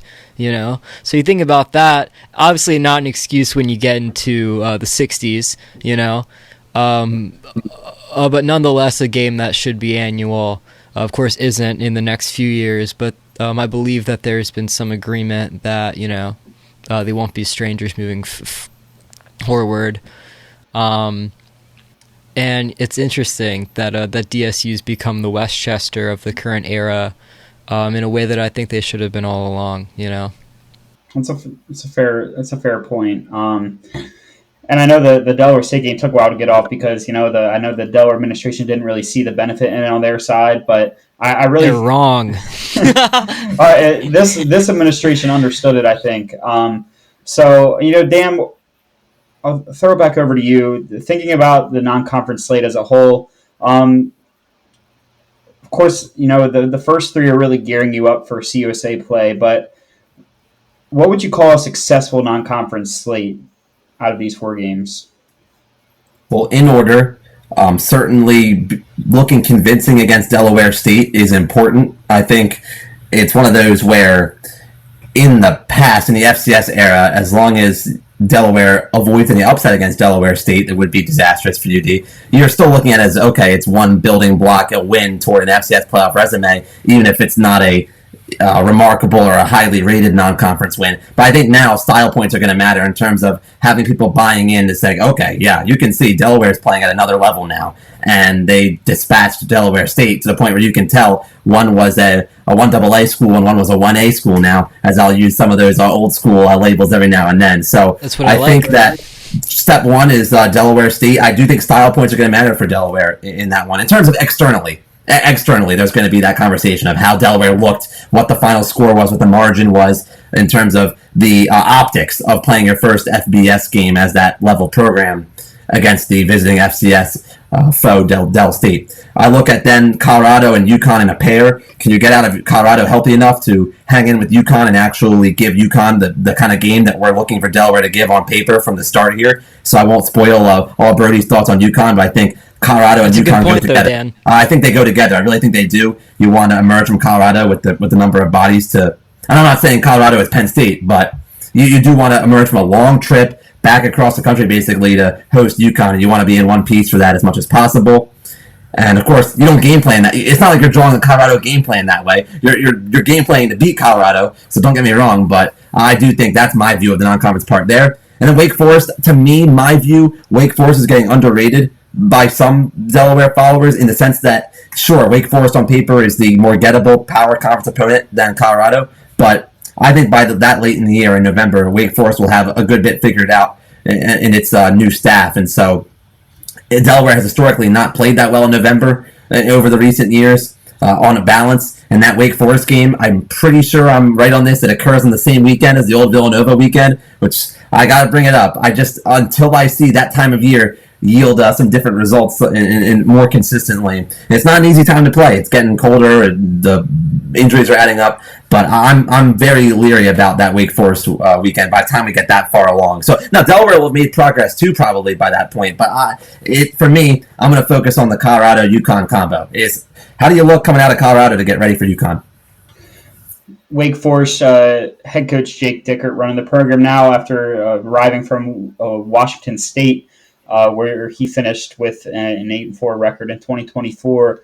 Looking at the Colorado team, just think about the first 2 games. You with Delaware State and Colorado. Thinking about Deshaun Jackson and Deion Sanders. Just talk about what those 2 players mean for football as a whole. So that'll be really fun to see from a bird's eye view as well. Just seeing that, I know Colorado in their past iterations of a team, they like to pass it a lot. The run game, not the strongest suit of their offense. And Delaware, I'll be really curious to see, how that three high safety defense can really fit in around a passing team. Of course, quarterback wise, Caden Salter, who we thought we were maybe going to see him on November 1st at Liberty. We're going to get to that later, but they will be seeing him anyways at Colorado. UConn, one of the best G5 programs in football last year. Not only making a bowl game at 8-4, but also winning pretty convincingly in Fenway Park for the Fenway Bowl last season. And they're returning some pretty solid pieces on both sides of the ball. So, going to be honestly one of, if not the strongest G5 game to have in their schedule. We'll see how things play out once the 2025 season concludes, but it's going to be a massive litmus test for the program. You're facing a Delaware State side that you should take care of, and you're going to face a Colorado side that you should hopefully compete against. But I think Connecticut's going to be the real eye opener to see how this program is going to be able to fit on a consistent FBS schedule. Looking forward to that. And then after that Connecticut game, the team heads down. Maybe they were hoping this trip was not going to be in September, maybe more in November, heading down to Miami at Florida International for its first CUSA game in program history. And then they returned the following Friday for Friday Night Lights, hosting the Hilltoppers of Western Kentucky, getting a little bit of a bye week, going to Jacksonville State, the conference champions in 2024 for CUSA. Losing Rich Rodriguez, but still returning some pieces on both sides of the ball, and then also hosting Middle Tennessee on that following Wednesday, getting into the Wednesday schedule, Jacksonville State, Middle Tennessee. Dan, first half of Conference USA, some excited pieces. Western Kentucky looks strong on paper. Jacksonville State, defending champions from a season ago. How are you feeling about the first four games opening up for the Hens in conference play? I sum it up as a mixed bag, I think, is the shortest way to say it. I think FIU is a draw that's really, I think, in the middle ground for Delaware to be the first ever game in Conference USA football. I think FIU is a team that's going to be one of the most improved year over year from last season, I think would be the expectation. FIU is, I think the reputation would be some close losses last season for the Panthers. And honestly, one of the trickiest parts of it is that those temperatures in Miami in that time of year still it's going to be interesting. Even in the evening, probably you're dealing with that extra humidity or whatever it may bring. So coming off of a plane ride too, all of those things will be hydration and just holding up the bodies and things like that for Delaware. But on balance, it's an interesting set of games because Western Kentucky is going to be such a challenge, but you do have a big home field advantage on a good crowd for Parents Family Weekend that you allude to, Bryce. I think probably my biggest pairing of games is a set of Wednesday games on this front half of the schedule in league play, because Jacksonville State being a road game, but it's a road game this program has done not that long ago. Maybe not all the players certainly did it, but in the FCS playoffs and in the COVID playoff run, I think Delaware having some familiarity with enough, maybe a couple of the older heads on the team can relate back to being down in Jacksonville State before. Could you go back-to-back wins in the weeknight games? Possibly. I think anytime you're in a midweek game, the home team should have the advantage. So at worst, you hope to split it. But again, it's two of the better names in the league. I mean, this is a tough schedule. You don't see Kennesaw. You don't see Missouri State. So you don't see New Mexico State. So the whole, no matter how you slice it, front half of the schedule, back half of the schedule, it's a tough slate. But I'm going to circle especially the midweeks, because I think that regardless of what happens against FIU and WKU, can you, if needed, salvage things in the midweeks, or can you just build a momentum from maybe springing an upset on WKU, or already enjoying one road win at FIU and then trying to add another against Jack State? So that's kind of my maybe rambled one part to another answer. But if you had to pin me down, it's going to be being in Miami is the glitz and glamour. Being family weekend against WKU is glitz and glamour. But I think what could be overlooked is, hey, how does Delaware respond to these midweeks where nobody on the team has been used to anything like a Wednesday game day? Florida International lost to Monmouth a season ago, who Delaware, when you're thinking of opponents, rosters change every year, especially at the G5 level. But, when you think of that's a mutual opponent, you can kind of compare a little bit too. So you're thinking, okay, this is a team that Delaware can compete against immediately. Of course, Willie Simmons joined the program now for FIU, was a winner at Prairie View and specifically at Florida A&M as well. So I expect them to be a lot more improved from a season ago. Brody, what are your thoughts on these 4 games? What's the floor that you would say is this was a successful start to the Conference USA slate? Well, I have 3 main points about this first half of the CUSA schedule. Number 1 is that Delaware is the only team that draws every CUSA team that made a bowl game last year. No one else in the conference is playing this level of opponent that Delaware is, which is odd that we don't get Kennesaw. We also don't get Missouri State. We do draw UTEP, but we don't draw New Mexico, which for scheduling and travel, I guess, makes a lot of sense. Although I thought that Missouri State would make a great last game of the season, just to see who handled the transition better. I thought it was a dropped ball. But they did want to challenge us. That's what CUSA wanted. They wanted to watch us struggle in year 1, which I have to kind of respect on that front. Number 2 is the bye weeks. The byes here are really in our favor in terms of handling these midweek games. As you mentioned, we get a bye prior to Western. Is that right? It's prior to Western, then also prior to Jacksonville State. So during that kind of short week that you would have between Western and Jacksonville, you don't have the short week. You have a whole extra week of rest. Then you have Middle Tennessee the next week, which is 1 week. Then after the middle game, that's on a Wednesday, I believe, you have a whole 10 days until you go play Liberty the next week.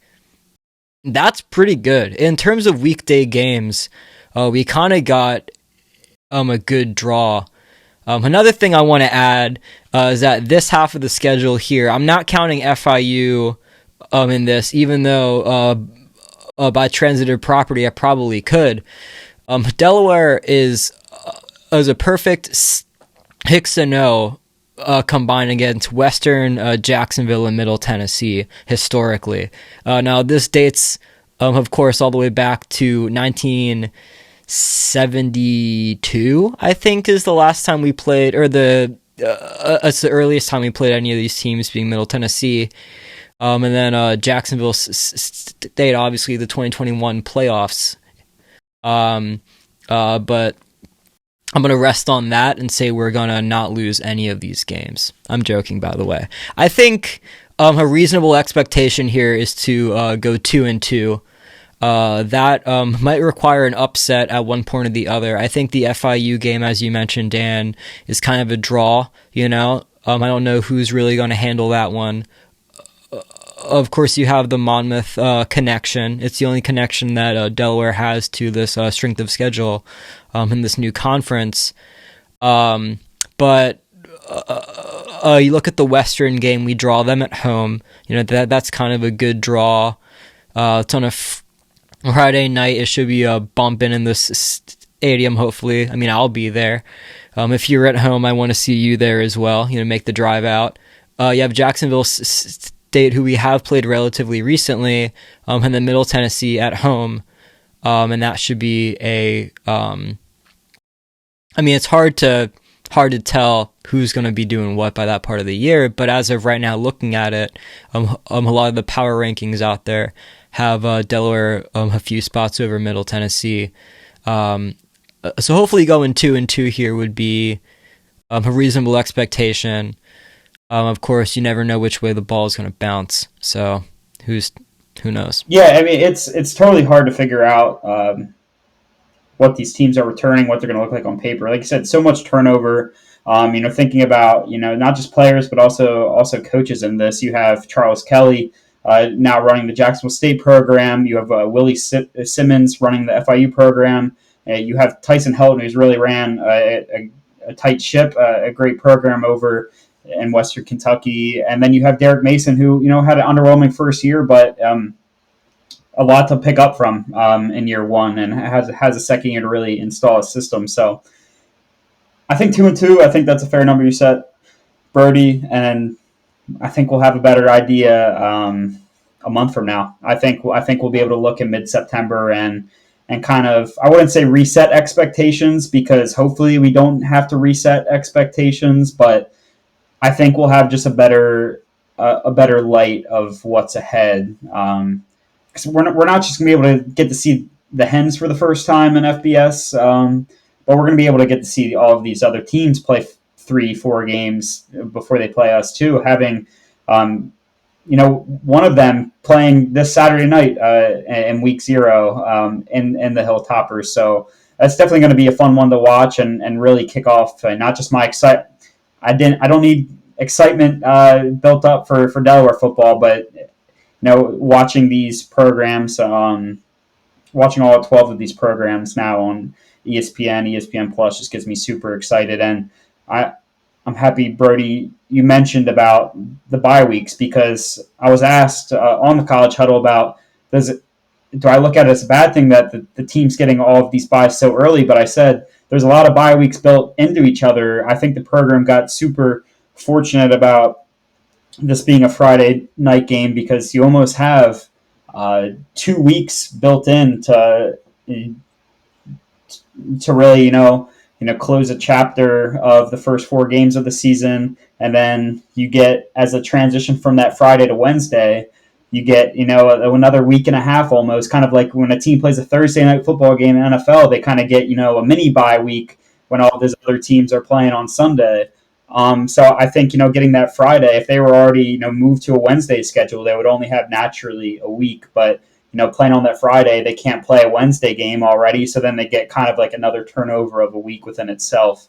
And then to close the chapter, I was going to use that as my transition, so I'll just piggyback off of you with the Middle Tennessee game, getting that similar structure from, all right, now we're moving from October to November, so CUSA is going back to a Saturday slate the rest of the year.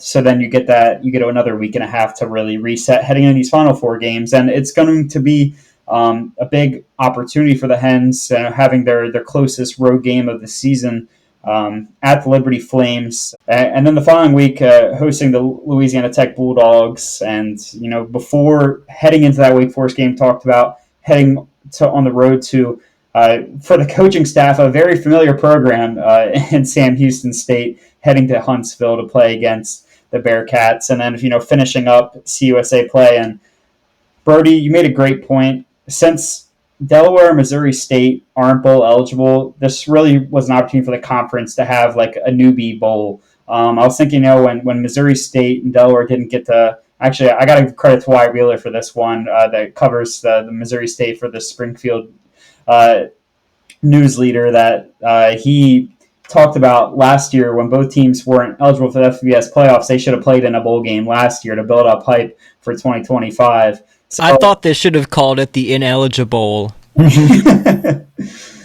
Yeah, they should have asked you for it. And I think it would have been a great way to close it out. And it's almost like, playing Louisiana Tech and UTEP to finish off the season, 2 programs that look like they're going their separate ways in 2026.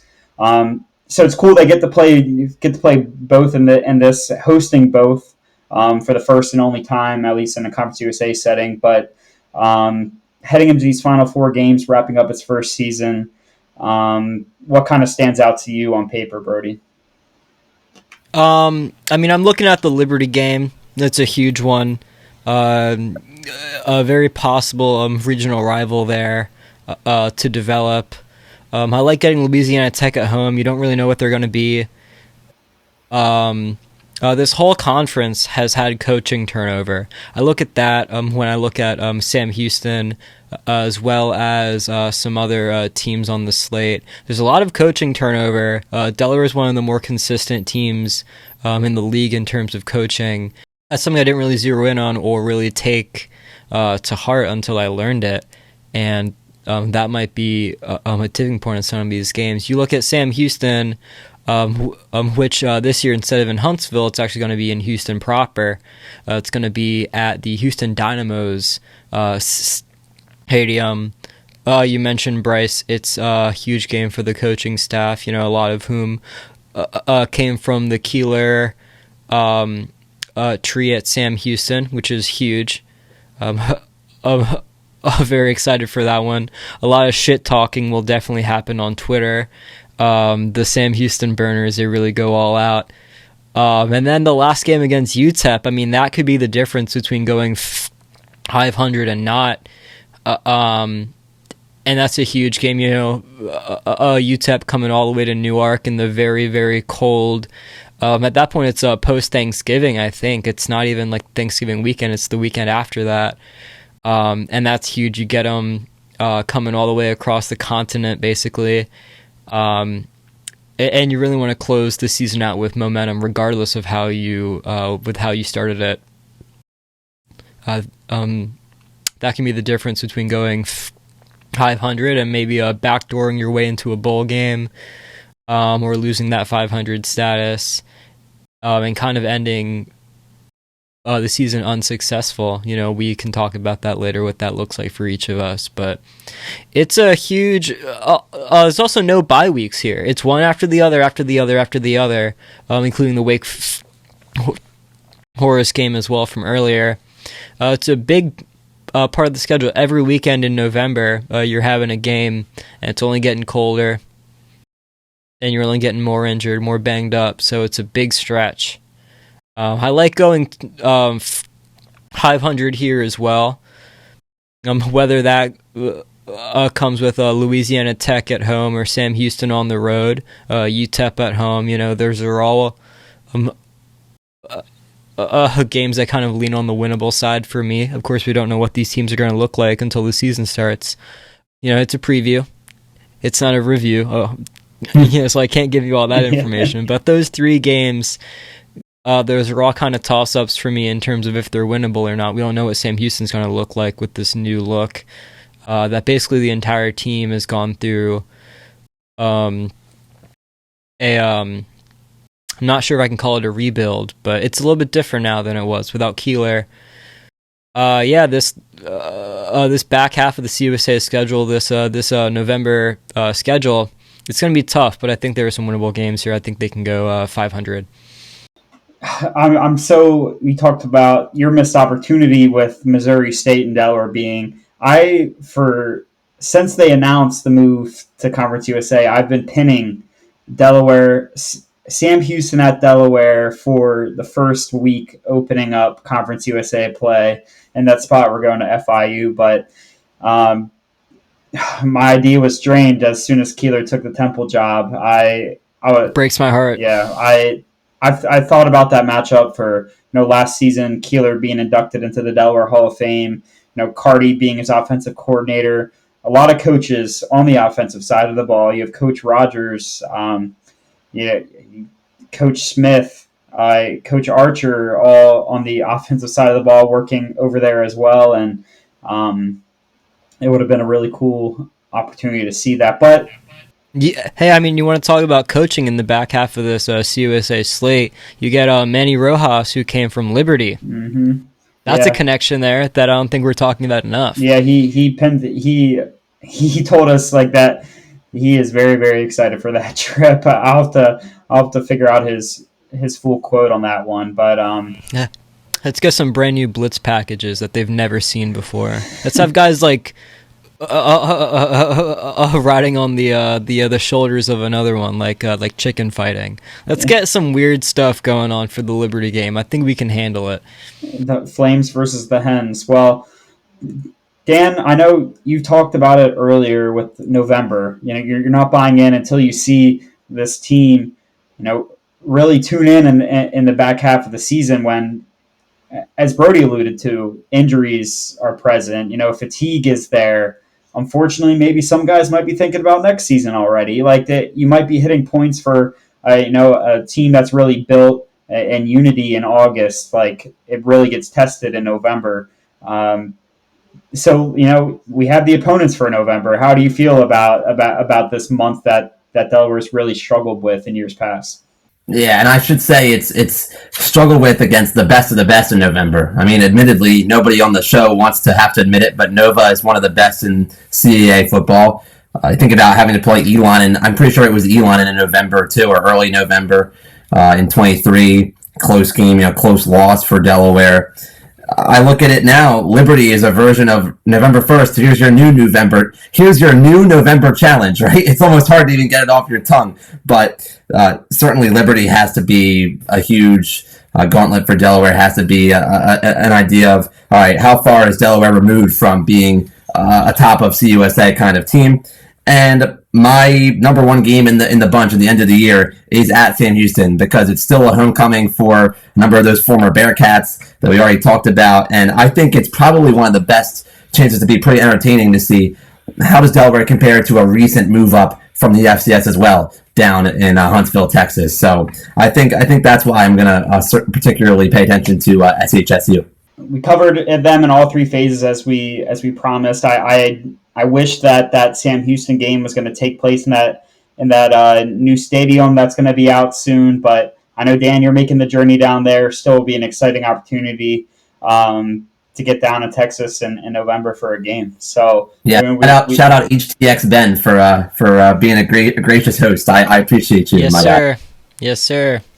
Well, we covered the schedule in all three phases. We covered the entire roster. I know Brody's been chomping at the bit. What's your most anticipated game you're looking at in this slate? Oh, you know what it is. The first time we played them was 1951. UD currently leads the series 20 wins to 7 losses. As you know who I'm talking about is, of course, the Yukon Huskies at home. We're drawing them at home, which is fantastic for the program.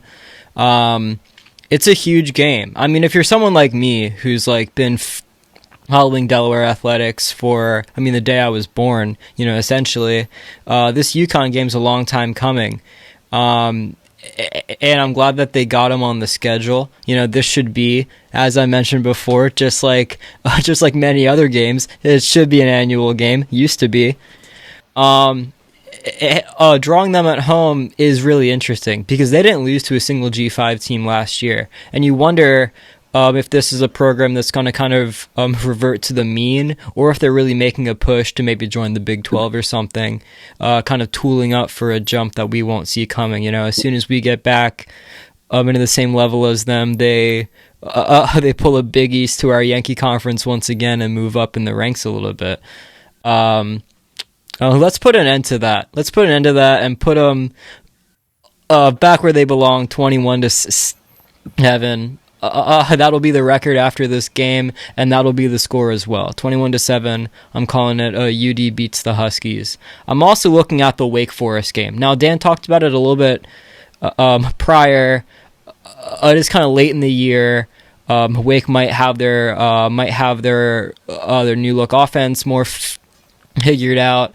But I see it this way, if the Hens are rolling, if they have a couple upsets they shouldn't have got, the ball bounces their way, they're already looking at a winning schedule, or they're already looking at a winning record by the time the Wake Forest game rolls around. They're coming in with a bit of confidence, Winston-Salem. I'm going to be there. I'm going to be cheering. I might be the only one in that stadium, I'm on the Delaware side, that is. I'm sure they'll have some people there. They're probably outnumber me, maybe even 3-1. But I think if we go down there and handle business, we're 0-2 against Wake Forest all time. The first time we met was in the Dust Bowl, 1930s, I believe, was the first time that we met on the gridiron. But I think that's It's a P5 game, but it's a winnable P5 game if everything goes our way. If UD starts really strong and Wake isn't quite getting, hiring and all Hillanders the way they want to with this new offense, that turns into a good game. Now, I could be wrong. I mean, come late November, this could be one that most people don't even turn on. Either way, I'm still driving down there and I'm still cheering for the Hens. Well, you touched on UConn, and it'll be a fun flavor until it takes a break in 26 for us to return to Connecticut in 2027. I think you made a great point about Wake. Super. I've seen Notre Dame at Wake Forest game down in Winston-Salem. Really fun place to watch a football game. I'll throw it over to Dan. What are you looking at? I think you've maybe alluded to it a little bit with the trip down to Texas, but I'll let you talk more. Yeah, I think I'm going to go with a trio of games for most anticipated because I'm looking for a certain set of outcomes here. I'm looking for Delaware to win at least 2 out of 3 out of the trio of games at FIU, at Jacksonville State, and at Sam Houston. If Delaware is able to approach that minimum 6 wins or get to a winning record somehow, some way in the course of a debut FBS campaign, I think it's going to have to be by stealing conference road games that aren't against Liberty. Right, and playing against 2 of those road games are Jacksonville State and Sam Houston, the recent move-ups as well. They've handled themselves well at their programs in transitioning, so I think that big time for Delaware to at least go 2 for 3 there. Nobody's rallying for or railing about just one clean sweep because that would be quite the feat for Delaware and not being used to this routine of traveling this many miles through the air all in one fall.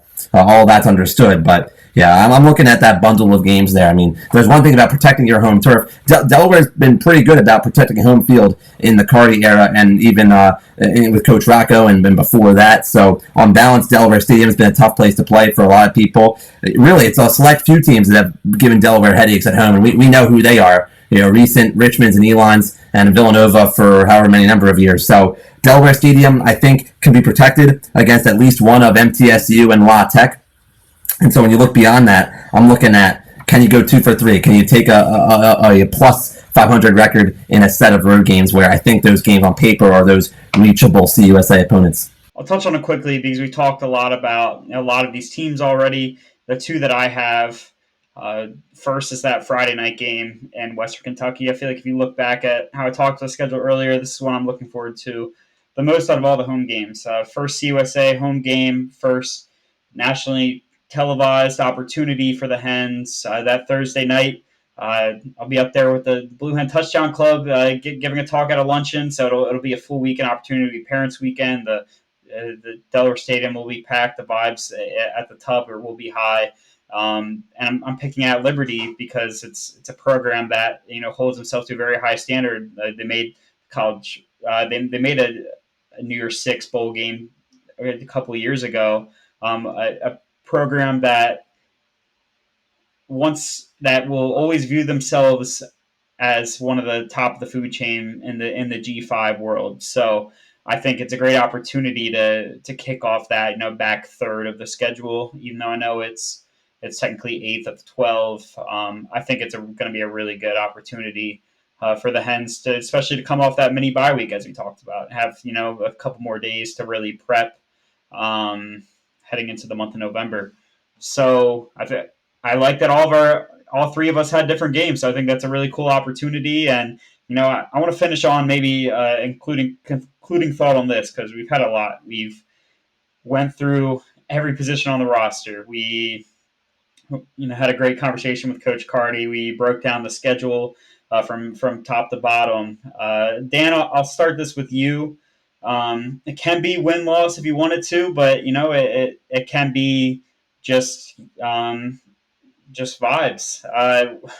What's a successful season look in your eyes? They might go hand in hand, vibes and win-loss, because ultimately that is the story at the end of the day.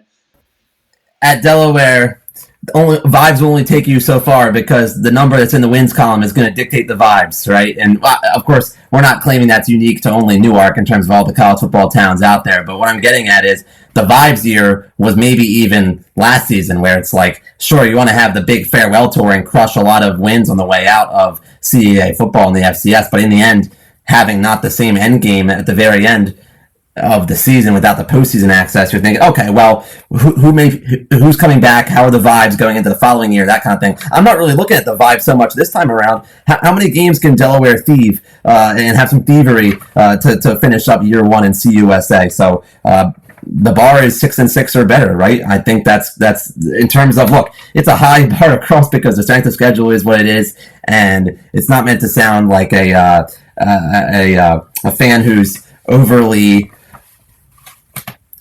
if not, I'm not trying to sound like a fan who has exceptionally high expectations and irrationally high expectations for just year one in the FBS, but you know that Delaware football fans aren't accustomed to anything below a winning record or a 500 even record. So I think that it's almost like a strange. It feels weird almost to have that question constantly. Well, how do you define success? It's like, I don't think Delaware as a program is going to change to define success. So I don't think on the external side I'm going to describe it any differently either. I think we're going to look at some style points for sure. The eye test, how does Delaware hold up physically, and how do they adjust over the course of the year? But in the end, you can add it up to an overall record that's minimum 6 wins. That shows that you were able to win some close games. Delaware had some close losses there at the end of the FCS era, where I'm sure we'd all like to have that back from a blue and gold perspective. So if you get to 6-6 at least, that I think that means that you held on in some really tight games. I think you summarized it well. Brody, what are your thoughts? Yeah, I have to go with Dan a little bit here, but I'm going to put a twist on it, and an old head twist, if you will. I think a successful season would be 6-6. Obviously, that's kind of where you want to be. Any less, and you're kind of knocking on the door of like, was this like a worthwhile investment into the program, etc. With the caveat that you go Evan, but you beat UConn. That is It kind of makes that horse a different color. Yes. I like that. Obviously, you can't lose to Del State. You can't lose in embarrassing ways on national TV. But if you can hit just under a winning record and beat UConn at home, I don't know. I feel like that's a success. Because there are teams like Michigan or Ohio State that they could go 1-11, and as long as their win is the other one, that's a successful season in some regard. And the same kind of goes here for me personally. I know the administration doesn't feel this way, but as long as we beat UConn, if we show competition, if we ball out against Colorado and lose by a few, that's a success. I mean, no one's expecting a lot from us now. Although, going 6-6, or even better, and backdooring into a bowl game, it's hard to argue that that's anything but a success. That would be the best case scenario for Delaware this coming season. Yeah, I mean, I think when we were kind of going through the schedule in the 3 segments that I was talking about, Brody was saying the same things that I've had on my mind. The first half, non-conference, if you could go 2-2, get the Delaware State one. If you get the UConn one, you've hit that 2-win mark. So if you can compete against Colorado, Wake Forest, have positive moments, even if it's not the positive result. I can live with that. Of course, if you go 1-3, just sell me that you can hang. It's a very veteran specific team, and I know that I've seen some things where it's like, well, if they finish with 3 or 4 wins, as long as they prove to me that that they can hang. While true, this team is so veteran heavy that you're going to see entirely different program in 2026, and it's a lot of the guys that are veteran heavy this year have been here since the COVID season playoff run in FCS. So although the message will be the same in the locker room, you might see a lot of turnover and a lot of new faces within that. So I think the first half, the first third, if you can get that second win, that's massive heading into the front half of CUSA. If you can get 2, and basically all phases, like to get that 6-win mark, and that's something that we're, even though Delaware isn't bowl eligible, we will be tracking it on feathersandfieldgoals.com. We will have our bowl tracker set up and still following it. If that number does not hit the amount of bowl teams that can be, Delaware can still get that slot, and that's something that a lot of these conference foes have had similar feelings on in the past with Jacksonville State, Sam Houston, uh, Kennesaw State. They weren't close to that number at all last season, but maybe this season.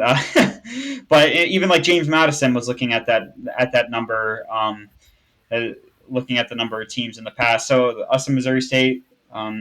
If the season's looking bright towards the end, you hit that 6-win mark, then it opens up a possible avenue. So you're still shooting for that. Similar how Delaware set their standards to making the FCS playoffs every year. I think it was like a program goal to host an FCS playoff game each and every season. Um, I think it's getting to the bowl game. That's the prize at the end of every season in this new era in Conference USA. So I think a fun thing to end on here, going through the schedule, giving our hopes, um, giving our game to watch is let's we said what we would like to see, but let's put some predictions on so we can go back. As Brody said, this is a preview, not a review. So when we go to review in late November, early December, hopefully preparing for a bowl game. If not, we'll look back if our win losses were close. Dan, official win loss record. We went through all the teams. Just quick at a board. What do you think? I got this. First of all, I'm gonna say I got this record right last season, so I'm not trying to toot my Even the games Section J too, horn. Richmond and Villanova. Well, I was saying 9-2, Okay, but okay. I think I had those games in mind, but I don't know if that's been written down. So I guess I gotta scale back my own enthusiasm for my own. Not that I'm always happy about being correct about some of those tough losses from a Delaware perspective, but anyhow, I'm basically buying myself time to spit out finally this prediction for this year.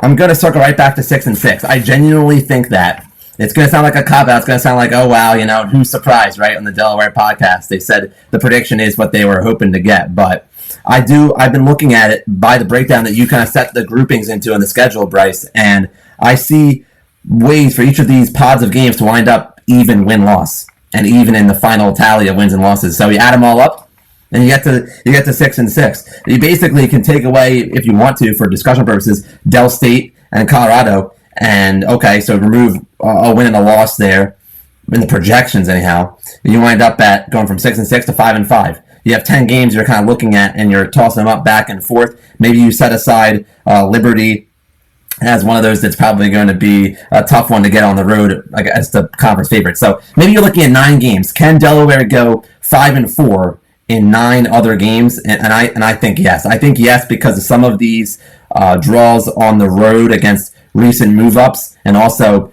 getting home games against Middle Tennessee, La Tech. Delaware's played well at home, so give me that 6-6. This is really hard. It's if I say they don't get to the 6-win mark, it's not that I don't believe in them. I feel like it's just such an unknown on what's ahead. Yep.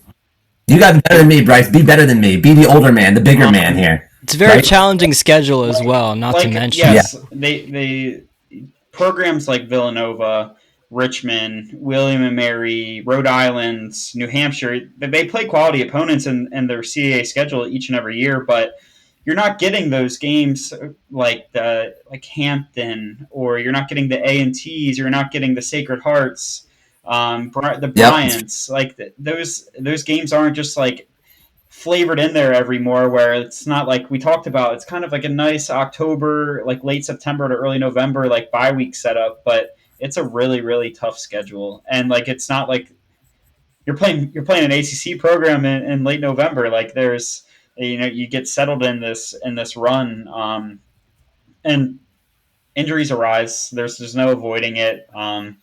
every program's going through it, but I think I'm not trying to discredit Delaware, but I think on the other side, there's going to be a lot of programs that have been through that adversity before. They've been through the schedule.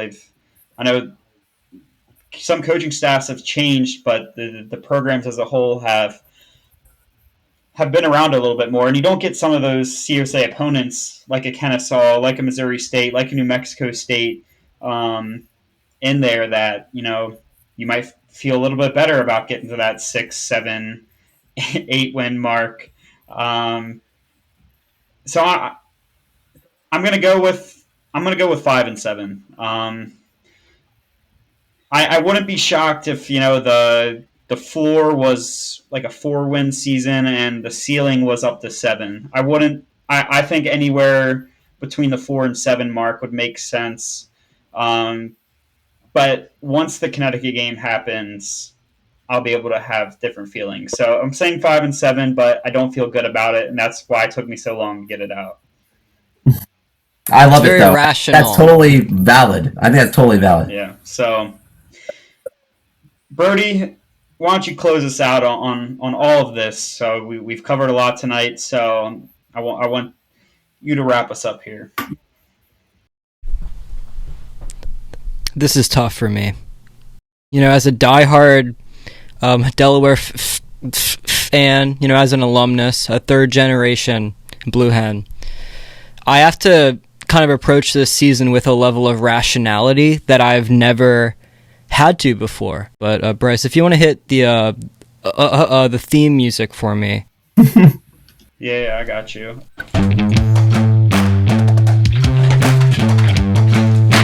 Clear the way. Oh, We're going 13 wins this year, baby! Going undefeated. We're beating Colorado. We're beating Liberty, and we're beating Navy in the Military Bowl in Annapolis. That's what's happening. That's my rational view. We're going all the way this time. Blue Hens all the way this time. And that's my rational take. Thank you. So there you have it. Well, Dan has it 6-6. I'm 5-7. Brody 13-0. So it's our first episode of the new season of Feathers and Field Goals, and we'll see you next time.